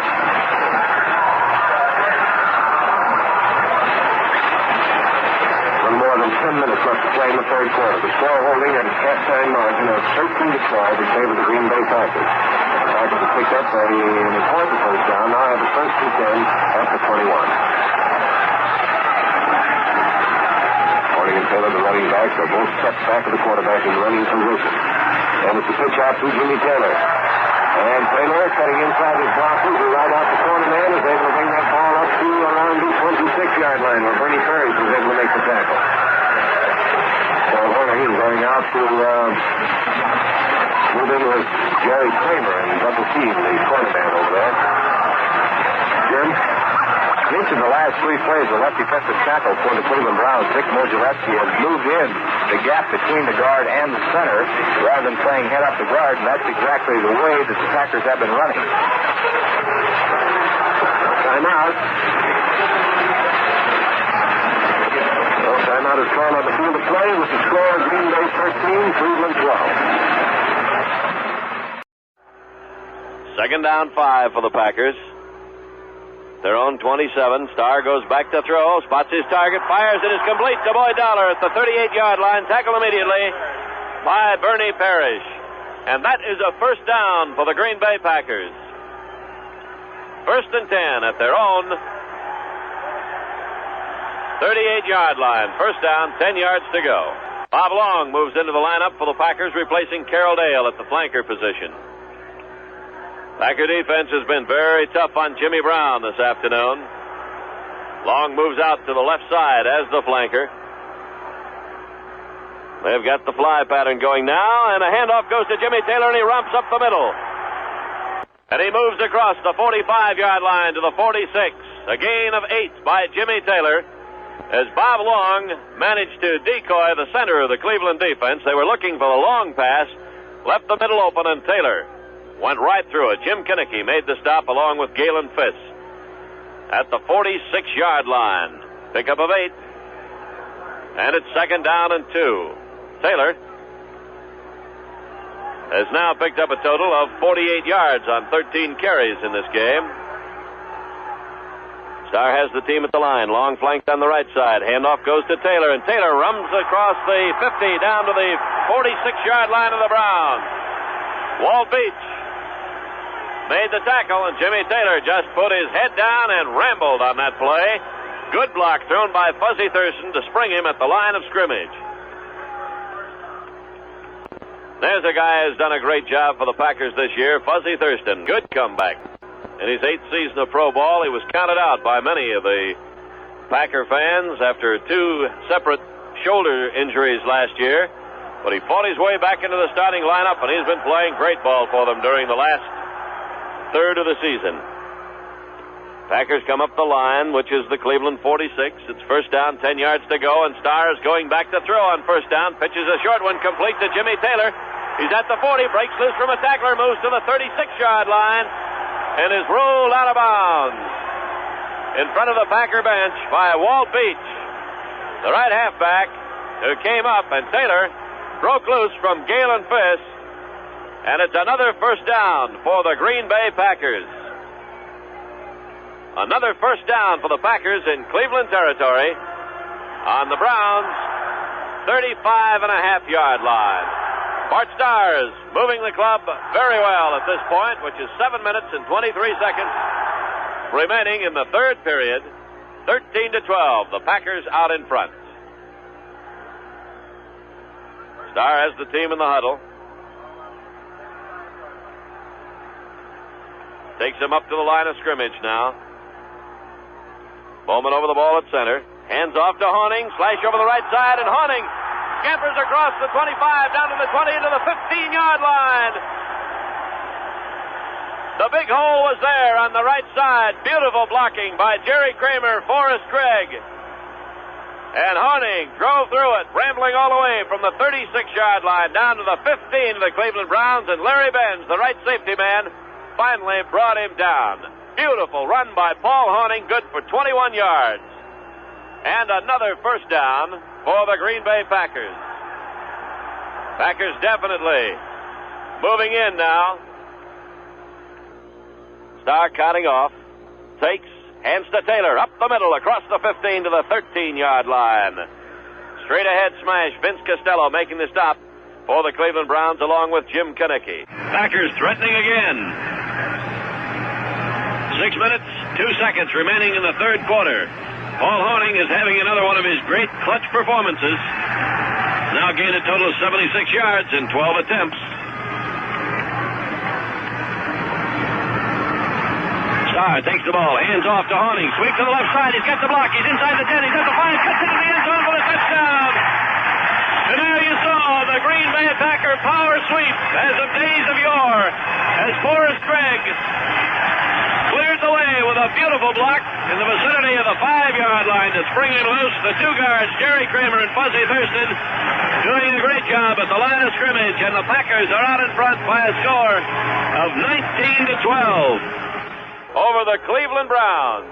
19-12. And Don Chandler will attempt to make it 20. Bart Starr holding. Chandler boots. The extra point is good. And the Packers lead by a score of 20-12 over the Cleveland Browns. 5 minutes, 42 seconds remaining in the third quarter of play. While we're waiting for the kickoff, it's timeout on the Green Bay Packer Football Network. Back again at Lambeau Field, Don Chandler advances. There's the kickoff. Coming down to Walt Roberts in the end zone. He's up to the 10, the 15, to the 20, the 25, and is nailed from the side at the 24-yard line by Alan Jacobs. Rolls across the 25-yard line and the 30-yard line to about the 31. Roberts with a 31-yard kickoff return, and the Browns have the football, 1st and 10 on their own 31. The Green Bay Packers just marched 90 yards for their touchdown, and they lead the Browns by a score of 20-12. And Blainer, we've got the situation again where the Packers have that extra point. They lead by 8 rather than 7, and that's a nice cushion. Ryan has his team at the line of scrimmage, takes the ball, goes back to throw. He's got the protection. Now he runs with it straight up the middle, moves across the 35 to the 37-yard line before he is dropped by Lee Caffey, and there's a flag at the point of the tackle. And we may have had a face mask grabbed in there. Flag at the point of the tackle. 15 yards will be marched off against the Green Bay Packers. Moving the ball to the 46-yard line of Green Bay. Personal foul. Packers grab Ryan's face mask. And the Browns have a first down on the Green Bay 47-yard line. 1st and 10. They're out of the huddle, up to the line of scrimmage. Ryan checks the Packer defense. Pitches back to Jimmy Brown. Sweep to the right side. He's over the line of scrimmage to the Packer 40 and down to the 35-yard line.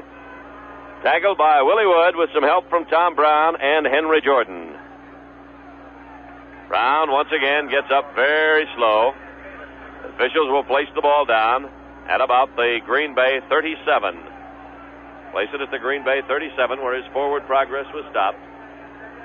2nd down and 2 to go. 2nd and 2 for the Browns. Ball has actually been placed on the Green Bay 38-yard line, so it's 2nd and 2. Morrow over the ball at center. Ryan with a deuce backfield. Hands off to Jimmy Brown. Goes over the left side. Runs into Bob Jeter. Slowed up and trips and falls. So that is not easy when you've got the poor footing out here, but the fellas have been managing to play pretty well. They have different types of cleats also on their shoes, depending upon the conditions. They can wear the regular football shoes, or they might wear one with shorter cleats. It's more of a tread than anything else. And then they have a sneaker-type shoe as well. And different men wear different type shoes. In a game like this, the linemen would prefer one type while the backs might prefer something else. The pass receivers probably would want a different type of cleat as well. All right, ready to resume play. Ted? Ray Nitschke just went back into the game, replacing Tommy Crutcher in the Packer defense. Ryan takes the ball, steps over the side, fires a pass out in the flat. It's complete to Gary Collins. He moves it down to the 27-yard line, runs into trouble, and is thrown to the ground by Herb Adderley. But they made enough for the first down on the quick pitch from Frank Ryan to Gary Collins. Check that. They had a first down, and a pickup of 6 there makes it 2nd and 4 to go for the Cleveland Browns. 2nd and 4 now. And the line of scrimmage is the Green Bay 27-yard line. Browns come out of the huddle. Move up to the line. Morrow over the ball. Frank Ryan takes a look at that Packer defense. Grabs. Goes back. Sets himself. Lofts a long pass right down the middle. It is incomplete. Intended for Jimmy Brown in the end zone. He had it and dropped it. It was actually broken up. by Ray Nitschke. On a beautiful play, Ryan lofted that soft pass of his right into the arms of Jim Brown. It looked like he had it, and Nitschke reached underneath and scooped it right out of Brown's hands. That one had touchdown written all over it. Jimmy Brown is just making it back to the huddle now, and it's third down. About 3 to go for the Cleveland Browns on the Green Bay 27-yard line. Frank Ryan throws one of the softest passes in the National Football League, but he can fire them a good distance, as evidenced by that last play, and it was a perfect strike. Ryan has the team at the line. Deuce backfield behind him. He takes 2 steps back. Was going to pass, dropped the ball, grabbed it in midair, and then is hit by Lionel Aldridge along with Ray Nitschke. Ryan went back evidently to fake the pass. The ball flew out of his hands. He grabbed it in midair and then was hit immediately by Aldridge and Nitschke. So that'll make it 4th down and about 5 yards to go as he lost on that play back to the 30-yard line of the Packers. And Lou the Toe Groza moves into the lineup for the Cleveland Browns. He will attempt the extra point with 2 minutes and 42 seconds remaining in the third period of play. Bobby Franklin will hold the ball. He'll kneel at the 36-yard line, about 36 and a half. Let's call it 37. The angle is to the left. There's the snap. Groza gets the kick away, and it's partially blocked. Rolling down into the end zone. It was deflected by the Green Bay Packer line. Charging in. The Packers take over 1st and 10 on their own 20 with 2 minutes and 23 seconds remaining in the third quarter of play. And the Packers still lead by a score of 20-12. Groza doesn't miss many, and the Packer defense caused him to blow that one as they deflected the ball. Let's pause 10 seconds for station identification. This is the Green Bay Packer Football Network. The Packers move up to the line of scrimmage. Starr counting off, takes the ball, hands to Jimmy Taylor, and Taylor rams into the center of that line over the left guard spot and is held by Bill Glass. There may have been a pickup of a half a yard on the play. Vince Costello also in on the tackle. Now they mark his forward progress just across the 21-yard line, so it's second down, a little better than 8 yards to go.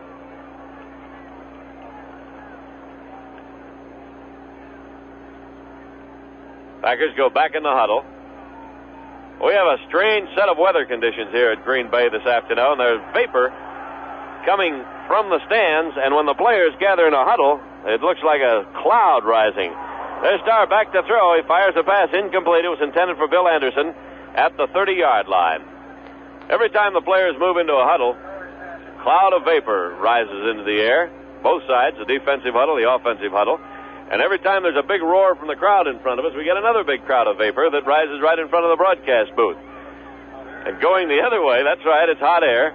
And going the other way, we've got some snow coming down. More like snow pellets, almost freezing rain, falling a little bit more gently than that. But nobody is really worried about it among the fans in the stands today. 1 minute and 38 seconds to go in the third quarter. It's third down and 8 for the Packers. Starr takes the ball from the center, goes back, fires a pass, and it's a strike complete to Carroll Dale at the 33-yard line. He's brought down by Bernie Parrish, the left halfback. And that's good enough for the first down for the Packers on their own 33-yard line, 1st and 10. Blaine, we're hesitating just a little bit. You get to know these players so much by their number, and the 1 on Starr's back is completely obliterated. So all you can see is the 5, and I've got to stop and think. That's not Horning, that's Starr. Now the official moves in, wipes off the ball. Bowman gets over it at center. First down, Green Bay on their own 33. Starr counts off, takes the ball, hands to Jimmy Taylor, and Taylor drives up the middle, moves across the 35 to about the 37-yard line. He was tackled by Jim Konecki along with Dick Modulewski. Gain on the play of 4 yards, makes it second down and 6. And Taylor, getting up slowly, moves back into the Packer huddle, and his number is completely gone. You cannot see any vestige of a white 31 on Jim Taylor's back. Now the fans calling on the Packers to charge. Green Bay out of the huddle up to the line of scrimmage. Second down, 6 at their own 37. Starr counting off. Takes. Hands to Taylor, and Taylor finds the hole up the middle, moves across the 40 into the 44-yard line before he's stopped by Walt Beach, the right halfback, and the gun sounds ending the third quarter of play. The score at the end of the third period, the Green Bay Packers 20, the Cleveland Browns 12. Packers are in the huddle now. First down, the ball rests on the Green Bay 44-yard line. First and 10. The game ball's getting a thorough wiping down by the official, covered with a towel. On the way up, we were talking, the Packers have done everything the hard way this season. They tied the last game of the year, had to beat Baltimore in a playoff game that went into a sudden death overtime. And we thought just how could this game end today that would go along with the way the season has gone so far. And we thought it might go 4 quarters in a scoreless tie, and then the Packers would tackle Jimmy Brown in the end zone for safety to win the ball game in the sudden death overtime. But that is not going to happen today because the Packers lead by a score of 20-12, and we're ready for the first play of the fourth quarter. Bowman snaps. Starr takes the ball, hands off to Horning, throws the option pass, a long one downfield, incomplete, intended for Carroll Dale, down at the Cleveland 25-yard line. Bernie Parrish was covering Carroll Dale, but Dale had a couple of steps on him. Second down, 10 yards to go for the Packers. They're at their own 44-yard line. Dale just making it back to the Packer huddle now.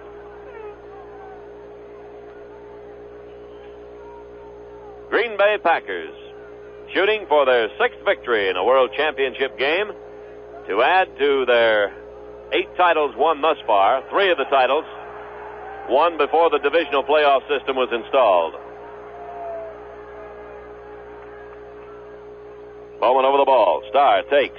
Goes back to throw. Almost slips and falls. Fires one up the middle. It's complete to Boyd Dowler. Dowler makes it down to the Cleveland 40 to the 38-yard line.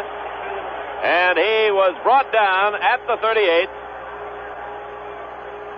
by Walt Beach, I believe, the right halfback, who was covering him as Dowler crossed over. Ross Fichtner, the left safety, also came up to help out on the tackle.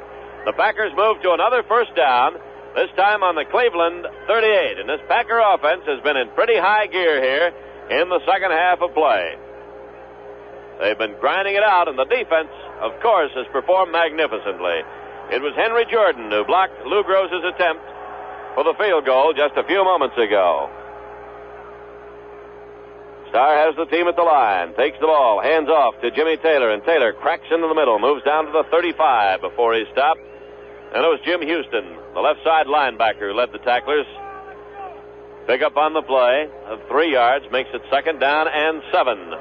Second and 7 for the Packers on the Cleveland 35-yard line.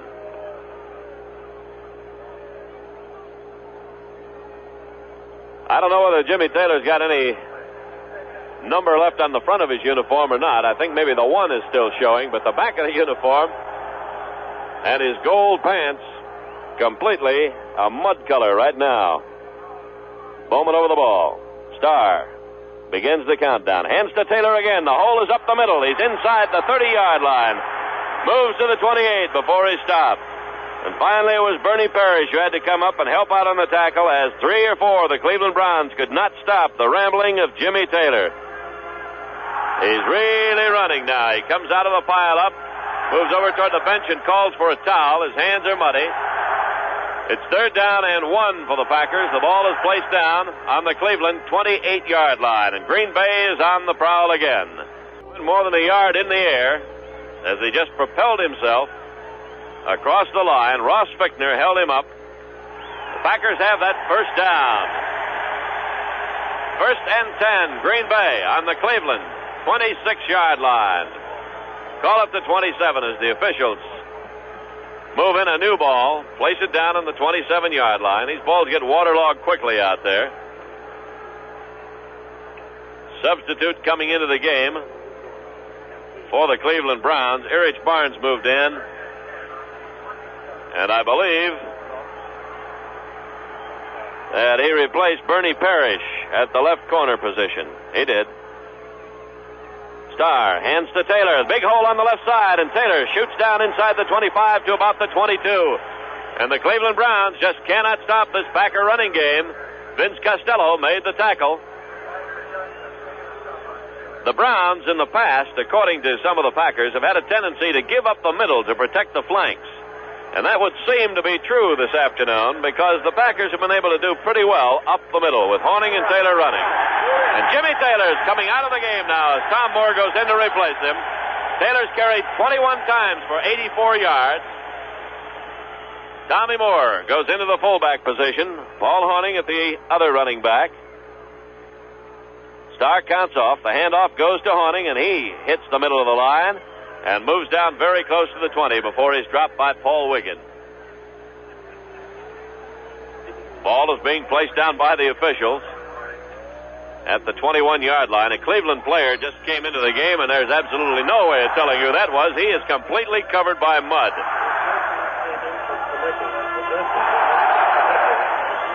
A good spotter, Hal Ernst, recognizes Dick Modzelewski by the way he walks, I guess.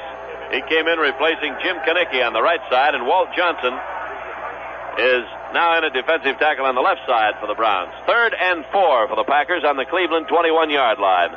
Starr has the team at the line. Hands off to Horning. Horning cuts in over left tackle, but can't make it past the line of scrimmage.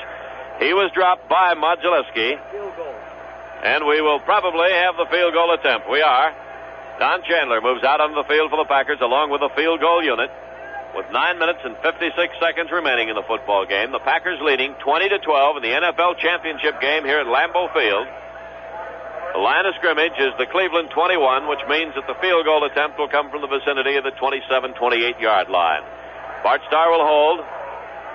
He's going to give Chandler a little more kicking room. He kneels at the 29. The angle is to the right. There's the snap. The kick is up. It is good, and the Green Bay Packers lead 23-12 over the Cleveland Browns. 9:28 remaining in the game. While we're waiting for the kickoff, timeout on the Green Bay Packer Football Network. Chandler will kick off for the Green Bay Packers. Roberts and Kelly are deep for the Cleveland Browns. Chandler moves forward, gets the kick into the air. It's a short one. Taken on the bounce by Kelly at the 10. He's up to the 15, the 20, the 25, the 30, the 35, the 40, the 45. Hit at the 50-yard line and drags a Packer tackler along. And it was Don Chandler who moved over and made the tackle for the Green Bay Packers. But a run back by Leroy Kelly to the Green Bay 47-yard line. It was a 43-yard return, and Don Chandler, the kicker, was the last man between Kelly and the goal line. He grabbed one of Kelly's legs and would not let go. And Chandler got a muddy uniform out of that one after keeping it pretty clean all afternoon. Browns out of the huddle up to the line of scrimmage. The Green Bay 47. It's 1st and 10. Frank Ryan has his offensive unit set. He goes back to pass, almost trips, sets himself, runs up the middle now. Sets, fires, incomplete. The pass was intended for Gary Collins at the Green Bay 35-yard line. Frank Ryan almost slipped as he backpedaled to get back into throwing position. He uprighted himself, decided to run forward, and then stopped and threw to Collins, who was open. The ball was a little too hot for Collins to handle. 2nd down 10 for Cleveland on the Packer 47. The Packers leading 23-12. That's an 11-point lead, and it means that the Browns will have to score 2 touchdowns to move out in front here. That's going to be a job against this Packer defensive unit. Snowing hard now here at Lambeau Field. Leroy Kelly goes in, replacing Ernie Green in the lineup. There's a pass behind the line of scrimmage to Jimmy Brown. Brown makes it up to the line, and no further. He is tackled along the sideline by Lee Caffey. He took that pass at about the 50-yard line, moved up to the line of scrimmage, and could not get by Leroy Caffey. This Packer defense is doing a great job this afternoon. They've tried Jimmy Brown in just about every way possible. Up the middle, where he's great. Sweeping the ends, where he's also great. Throwing the pass out in the flat. And there was a screen pass situation, and Brown has had a rather frustrating afternoon thus far, but capable of breaking loose at any time. 3rd down, 10 yards to go. 8 minutes, 5 seconds remaining in the football game. Packers lead 23-12. Brown's on the football. Ryan back to throw, and he's going to be snowed under. Back in Brown territory at the 47-yard line. It was Willie Davis who drove in there to make the tackle and bring Ryan down for about a 6-yard loss. So that'll make it 4th down and 16. Gary Collins will have to punt now with Willie Wood and Elijah Pitts going deep for the Green Bay Packers. Great defensive play by the Green Bay Packer defensive unit. They've been doing a fine job this afternoon. We've now had an official timeout, so while there's timeout on the field, it's timeout on the Green Bay Packer Football Network. Gary Collins just got off a 45-yard punt, rolling dead on the Green Bay Packers' 7-yard line. No return attempted. Willie Wood and Elijah Pitts did not want to take the chance of handling the slippery ball, so they just let it roll dead. Packers take over, 1st and 10 at their own 7. There's 7 minutes and 45 seconds remaining in the game. The Packers, of course, will now try to play ball control. Grind it out, use up the clock, keep the ball in their possession. Taylor is back in the lineup for Green Bay. Paul Hornung, the other running back behind Bart Starr. Starr counts down, takes, hands off to Jimmy Taylor. Taylor rips loose from a tackler, makes it up to the 5-yard line, and then is stopped. They lost 2 yards on the play. Vince Costello making the final stop, but Taylor got loose from a man who had him nailed back on the 3-yard line. So it's 2nd down, 12 yards to go for the Packers. They huddle back in their own end zone. Now they break out of the huddle, move up to the line of scrimmage. Ken Bowman gets over the ball at center. Flanked by Jerry Kramer, Fuzzy Thurston. Starr rolls out to the right side, back into the end zone. In trouble, puts his head down, rams his way out of the end zone, makes it up to the 2-yard line. Is finally stopped, and it was Bill Glass who moved in to make the tackle for the Cleveland Browns, along with Dick Modulewski. Loss on the play of 3 yards, and it's now 3rd down and 15. 3rd and 15 for the Green Bay Packers. Their own 3-yard line. 6 minutes, 12 seconds remaining in the football game. Lots of time for many things to happen. Packers come out of the huddle, up the line of scrimmage. Boyd Dollar is going wide to the right as the flanker. Bill Anderson tight on the right side. There's the handoff on a draw play to Jimmy Taylor. Battles his way across the 5-yard line to the 7. He cut for the middle, found it blocked, and went to the outside and managed to pick up 4 yards on the play. And that will make it 4th down and about 10 for the Packers. 4th and 10 or 11. And they'll be forced to punt now. Walt Johnson made the tackle for the Cleveland Browns. Going deep for Cleveland, Walt Roberts and Leroy Kelly. Don Chandler will kick from his own end zone. 5 minutes and 20 seconds showing on the clock.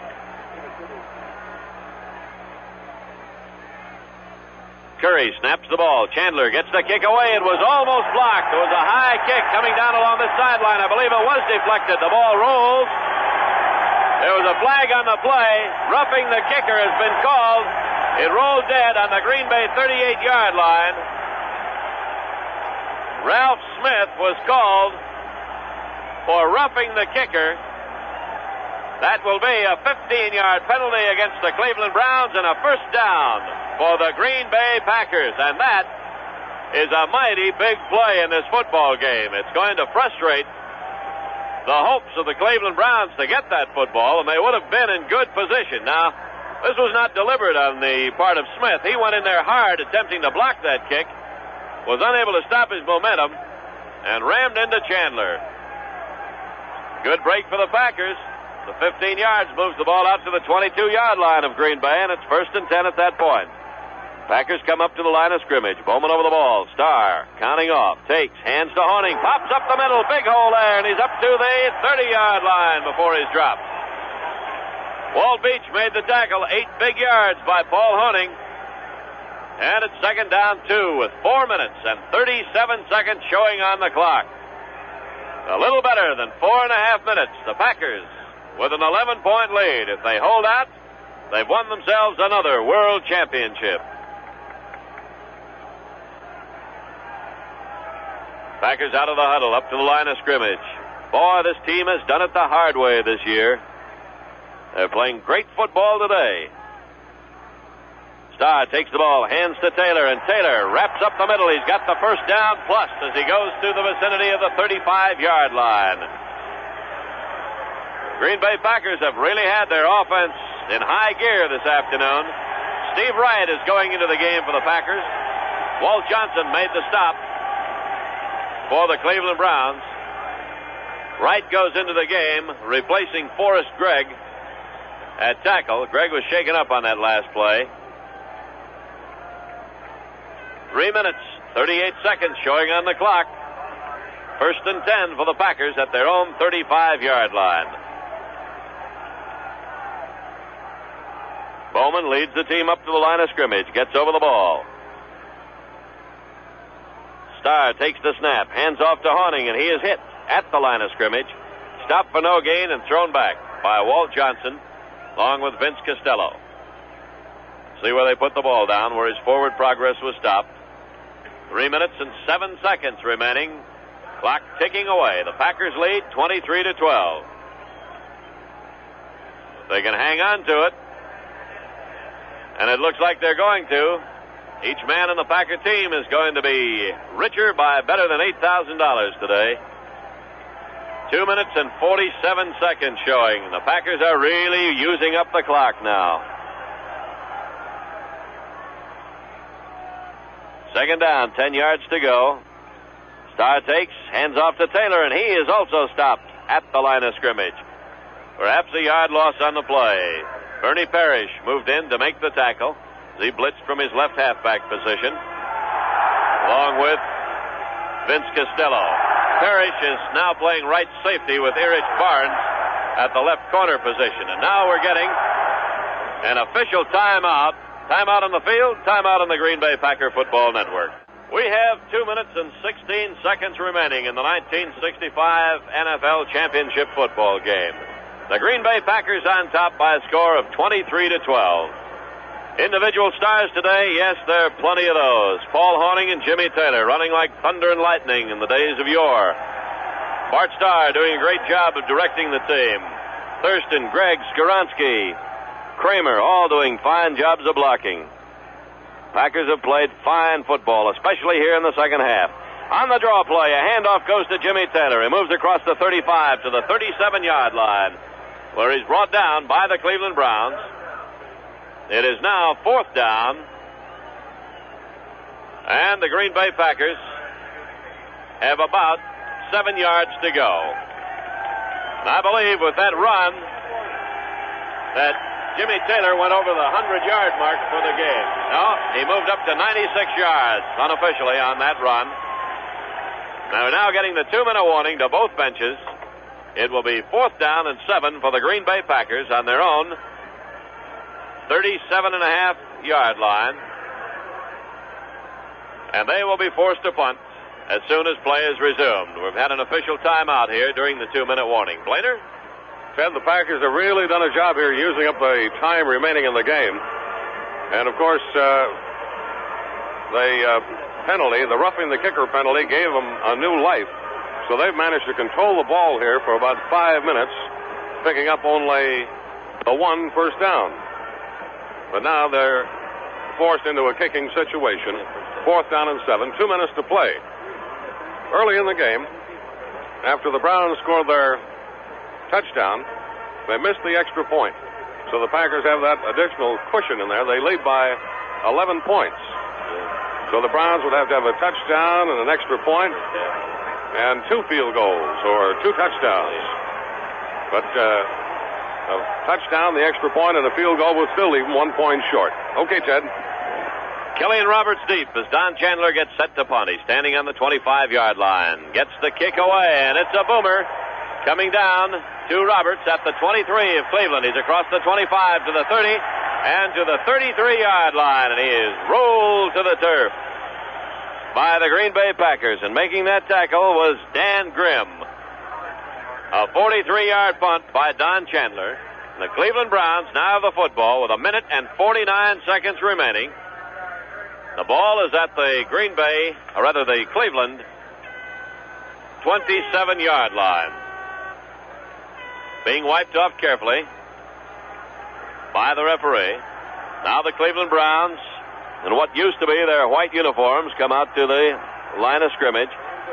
Frank Ryan takes the ball, goes back to throw, sets, fires a long one downfield. It is intercepted by Herb Adderley in Packer territory at the 30-yard line. He took it away from Gary Collins, the intended receiver, and that should just about wrap it up with 1 minute and 17 seconds remaining.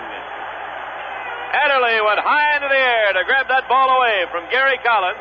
Adderley, of course, had 6 interceptions this season for the Packers. Tied a league record as he ran 3 of those interceptions back for touchdowns. And now he has given the Packers possession at a vital moment in this football game. Green Bay leading by 11 points. Adderley's interception gives them possession at the 25-yard line. He caught the ball and fell backwards. Green Bay out of the huddle, up to the line of scrimmage. Starr takes the ball, hands off to Horning, pops up the middle. Across the 30-yard line to the 31, and Walt Johnson makes the stop. The fans are starting to leave the park. They're also starting to swarm toward the edge of the field. And in just 38 seconds, you're going to see wild pandemonium break loose here at Lambeau Field.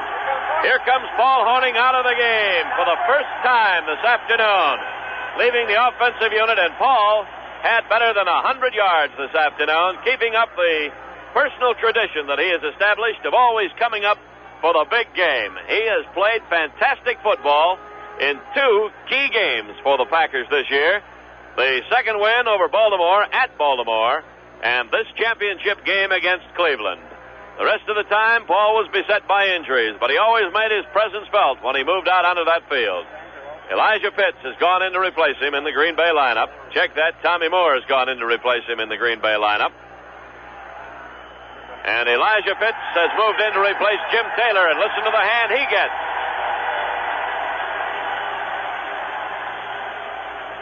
The Green Bay Packers are 27 seconds away from wrapping up their 9th World Championship.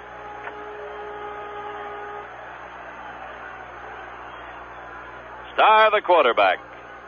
Bowman over the ball. Starr counting off, takes, hands to Tom Moore. Moore hits the middle of that line and moves the ball close to the 35 before he's dropped. And Zeke Bratkowski is going into the game. Bart Starr coming off, gets a great cheer from the crowd.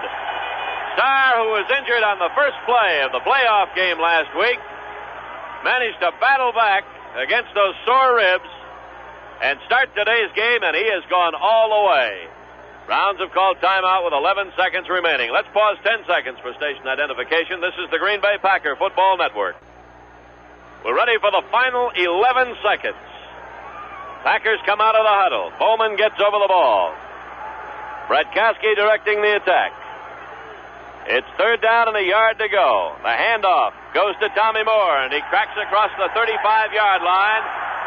4 seconds remaining. I believe the Packers made a first down on the last play. The game is over. The Green Bay Packers are the National Football League champions for 1965. And the team of destiny has come through for Coach Vince Lombardi. This probably his greatest job of coaching since he took over the helm of the Packers in 1959.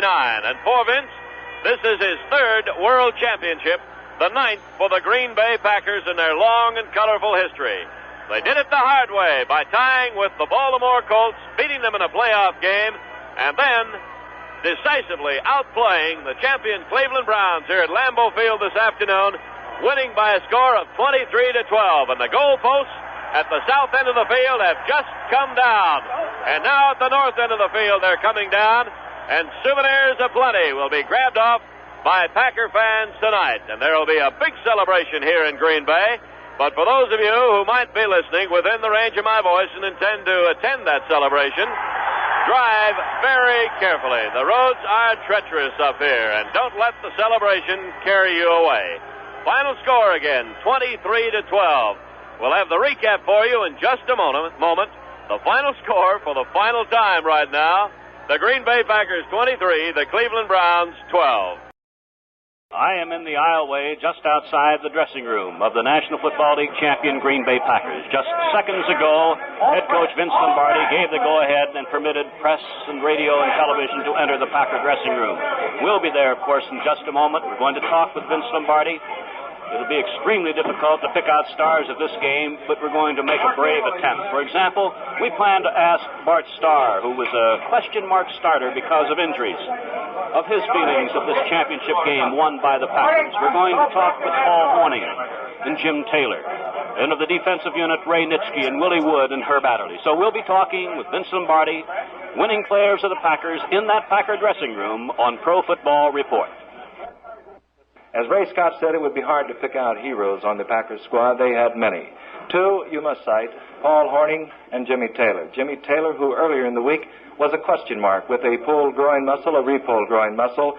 He came on to lead this Packer attack along with Paul Horning. They combined together for almost 200 yards. And right now, Ray Scott is over in that Packers dressing room, and he will be talking to some of those stars. So let's go now to Ray Scott. Thank you very much, Frank Gifford. Head coach Vince Lombardi is by my side.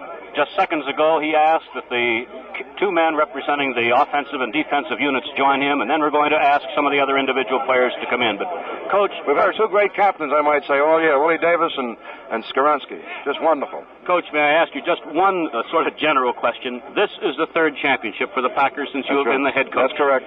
Where would you fit this in your feelings right now on the following victory? I think I mentioned that during the week. I thought this team had more character than any football team I've coached. And I think that's a great compliment to them. May I ask you one technical question from a broadcaster's point of view? With the field conditions as everyone saw them, how close could you stick to your plan of the game? We stuck to the game plan. The field conditions do not bother us anymore. We play the play. We play the game. Were you in any way amazed at the condition of the field in view of the horrible weather of this morning? I thought the field was excellent underneath the circumstances, really. Coach, I know that the reporters and the rest of the folks are waiting for you. We appreciate so much your stopping by. May I talk to your players now? And hold anybody you want to. Okay, fine. Now let's see. We have first Bob Skowronski. Bob, representing the offensive unit generally. 1 week ago at this time, we were chatting following the Colt victory. Did you think that the team would be ready mentally as they obviously were? Well, Ray, I think this goes back farther than this week. It's been a long, hard year for the offense. Ray, we've had our troubles, we've had our adversities, but this team, when it had to play, it played. And I felt last week, and I felt all week, that our team would be mentally ready to play a good football game. The Cleveland Browns are a wonderful team, Ray, but our guys wanted to win. It's been a long and a tough year. We've got a lot of criticism, and we've got a lot of adversity, but we came back and we got it. This is a big thing. Bob, congratulations to you. Willie, would you stand in here, please? Willie Davis, number 87. Willie, you played against your former teammates. What are your thoughts right now? Well, Ray, it was real sweet to win. We went into this ball game feeling we had a couple things to do defensively. We knew we had to stop Brown, who I think is the greatest back as far as a runner. We knew we had to stop Ryan long passes. And the only thing I can say, we followed our defensive plans, and we were able to keep things as we planned. All right. Congratulations to you, Willie. I would like to ask a threesome to move in right now, if they would, please. I'd like to ask Bart Starr, Paul Horning. Could one of you fellows get on my other side here, please? And Jimmy Taylor. Now, this is the old man, Ray. The old man? Yeah. Paul and Jimmy and Bart. Now, I'm not going to ask any one of you to be a spokesman for the three, but I would like to go around here. First, I want to ask you, Paul, was there any doubt in your mind that you would be ready physically today? There were all sorts of doubts expressed because of your injuries. Well, no, not actually. I felt pretty good, and actually when it started snowing, I thought that it reduced their speed down to our speed, so we were kind of happy to see it snow. Jimmy, you, of course, were suffering with a pulled groin muscle. When did you really know you were going to be ready to play? Well, I felt real good. Saturday morning was the first time that I knew that I'd be in pretty good condition for the game, and with the conditions, I think it slowed it down and got in our class. Bart, I hate to make this sound like a hospital report of any sort, but it's a fact that these three, in addition to others, were injured one way or another prior to the game. Now, how about you, Bart? When did Coach Lombardi and you jointly decide, or when was it decided that you would start today? Well, I felt pretty good by Friday, Ray, but he didn't decide until yesterday morning, Saturday morning's practice. He asked me how I felt afterwards, and I said I felt fine, and he said, okay, I'm going to start you. So I felt real good about that, of course. Bart, from a quarterback's point of view, the coach has said you were able to stick to your pregame plan. Were there some little things that suddenly opened up you didn't expect, or some things that were closed off that you did not expect? Well, yes, those things always happen, and we called on a couple of plays that we had not anticipated running on a particular situation that developed and worked all right. But overall, our game plan went pretty much as planned. And Ray, I'd like to say right here, I heard Skoronsky mention it earlier, that it's a real pleasure to play against a team like the Browns. They're the hardest hitting team to be as clean as I've ever played against in my life, and it's a real pleasure to play against them. All right, we've talked now with Bart and Paul and Jimmy. I'd like to, Jimmy, first off, we'll give you a chance to say one final thing before we want to call in a couple of members of the defensive unit here, Jimmy. Well, I think it was just a tremendous effort by the offensive line. I just want to give a lot of credit to them. They just stayed in there, and we drove them out in the middle and possessed the ball, our whole game plans. Okay, well now, Herb Adderley, who came up with one interception, Willie Wood, who came up with another. Now, Willie's, yours interception led to a field goal, as I recall. I'm trying to remember now exactly. And Herb, your interception choked off what turned out to be probably the Browns' last chance to score. Now, from the entire secondary's point of view, would you two jointly comment on the job, for example, done by Bobby Jeter today, who had to fill in, and he has played very little this year? Willie, how would you talk about that? I would say Bob did an excellent job filling in. Under the conditions in his championship game, and I imagine a lot of pressure was on him. I can only take my hat off to Bob because I thought he did a terrific job. He covered Warfield several times there real nice, and he played his defense excellent. He forced on the running plays. I just say he just did one bang of a job. As I turn to Herb Adderley, I'd like to note that in carrying, Paul Horning gained 104 yards today, and Jim Taylor picked up 100 yards running. Now, those figures, of course, are unofficial, and as you saw, it was on the field something less than 100%, but in great condition in view of the weather. Now, Herb Adderley, may I ask you something, not necessarily from a negative point of view, but a little bit about the job in covering Gary Collins, particularly that touchdown pass that he caught from Frank Ryan? Ray, I knew that I had my work cut out for me, and all week long I've been concentrating on taking what Collins does best, and that's that post pattern he runs. Mm-hmm. And, of course, I was looking for the post pattern, and Collins came down and gave me a real good move. And I expected this out of him because he's one of the great receivers in the league, and I was dead. I couldn't do anything. The ball was laid up there perfectly, and it was just 7 points. Willie, overall, did the Browns show you anything in their overall passing attack that you did not expect? Were you all set, of course, for example, for their double wing, which they used so much today? Well, we knew pretty much as to what the Browns were going to do. The point was stopping them because they can do everything well. They have great receivers, and, of course, the running attack is just tremendous. I would say, all in all, they have one of the well-balanced offenses in the league. Our problem was rushing the passer on that double wing because we knew that what they tried to do to get us man-to-man coverage and one-on-one, that is, and try to get somebody free. I have to take my hat off to our defensive line because they didn't give Ryan too much chance back there to throw the ball. And, of course, one of the best defenses against the pass is to rush, and I thought they did an excellent job on that. Willie Wood, Herb Adderley, members of the Packer defensive secondary, our congratulations to you. Thank you, Ray. Thank you very much, Ray.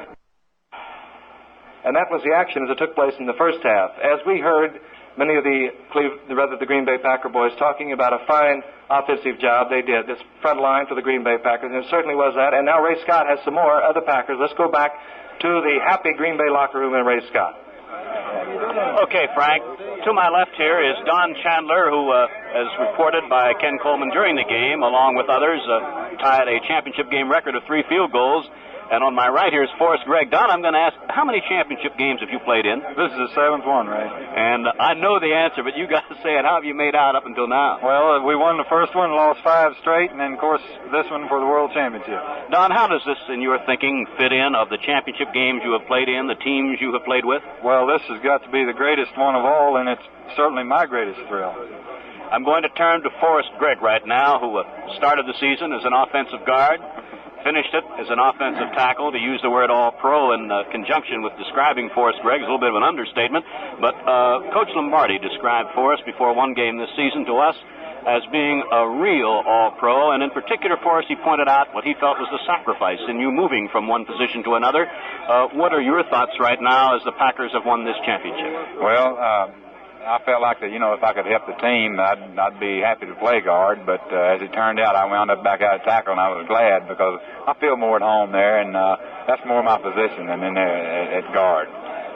Forrest, the backfield has pointed with great pride to the work of the offensive line today. The offensive backfield has. I wonder, would you comment as the offensive lineman on your thoughts on the running today by Horning and Taylor? Well, I'll tell you what, Ray. We were blocking them well. I'll say that. But Horning and Taylor were picking their holes real well today, and they just kept driving, and they just wasn't going to give the ball up, and they were going to get every inch they could. And I think it's a great credit to them that they gained as much yardage as they did. I felt like it was one of our better days on the offensive line, but you got to give them a lot of credit. They certainly did their job. Congratulations, Forrest. Thank you a lot, Ray. To you, Don Chandler, congratulations. Thank you very much. Waiting here is a gentleman I've been trying to get to, but a lot of other people have been visiting with him, Ray Nitschke. Now, Ray, of course, number 66, was the middle linebacker, but he also calls the defensive signals for the Packers. Now, some of the other players of Ray have commented on whether the Browns did anything that was not expected, and I wonder if you would comment as the man who had to call the defensive signals. Well, if anything they did that we didn't expect was Jimmy Brown catching the ball as much as he did. We didn't figure he'd be in the pass receiving department too often, but he was, and he caught a few passes we didn't really expect out there, Ray.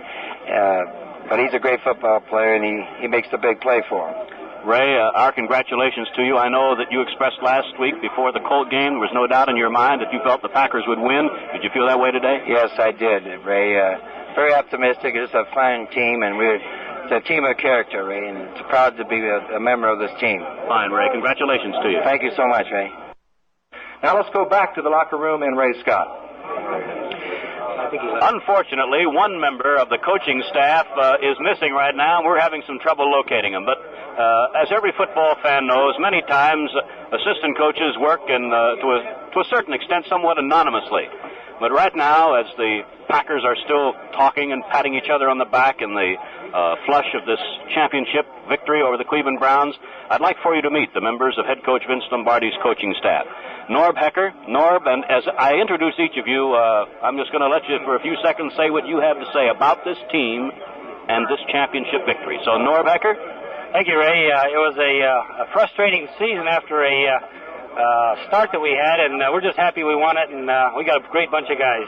Norb handles the defensive backfield. The man overall in charge of the Green Bay Packer defense, acknowledged as one of the finest in all of football, is Phil Bankston. Phil? Thank you for your kind words, Ray. And as Norb mentioned, we're terribly proud of the all-out effort of our overall defensive unit. They all played inspired ball. They went all out, and we're certainly proud of them. Thank you, Phil. And now at my right shoulder here is Dave Hanner, former player, first year as a coach.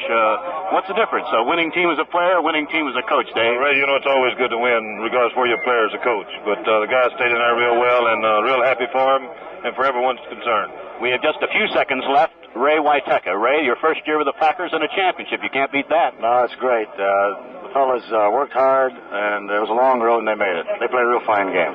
And Red Cochran, who handles the offensive backfield. Red, your thoughts? Thank you very much, Ray. I think that our boys did a grand job today, Horning and Taylor, and Zeke Bratkowski did a good job getting us here, and we're all proud.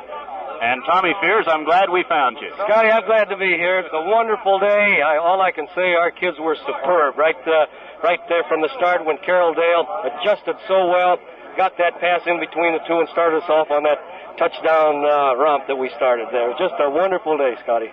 Okay, Tom, congratulations to you. And so to the Green Bay Packer organization, from President Dominic Olejniczak on through the ranks, congratulations would be in order to the Green Bay Packers. And so this is Ray Scott with Frank Gifford and Ken Coleman saying goodbye from Lambeau Field in Green Bay, Wisconsin.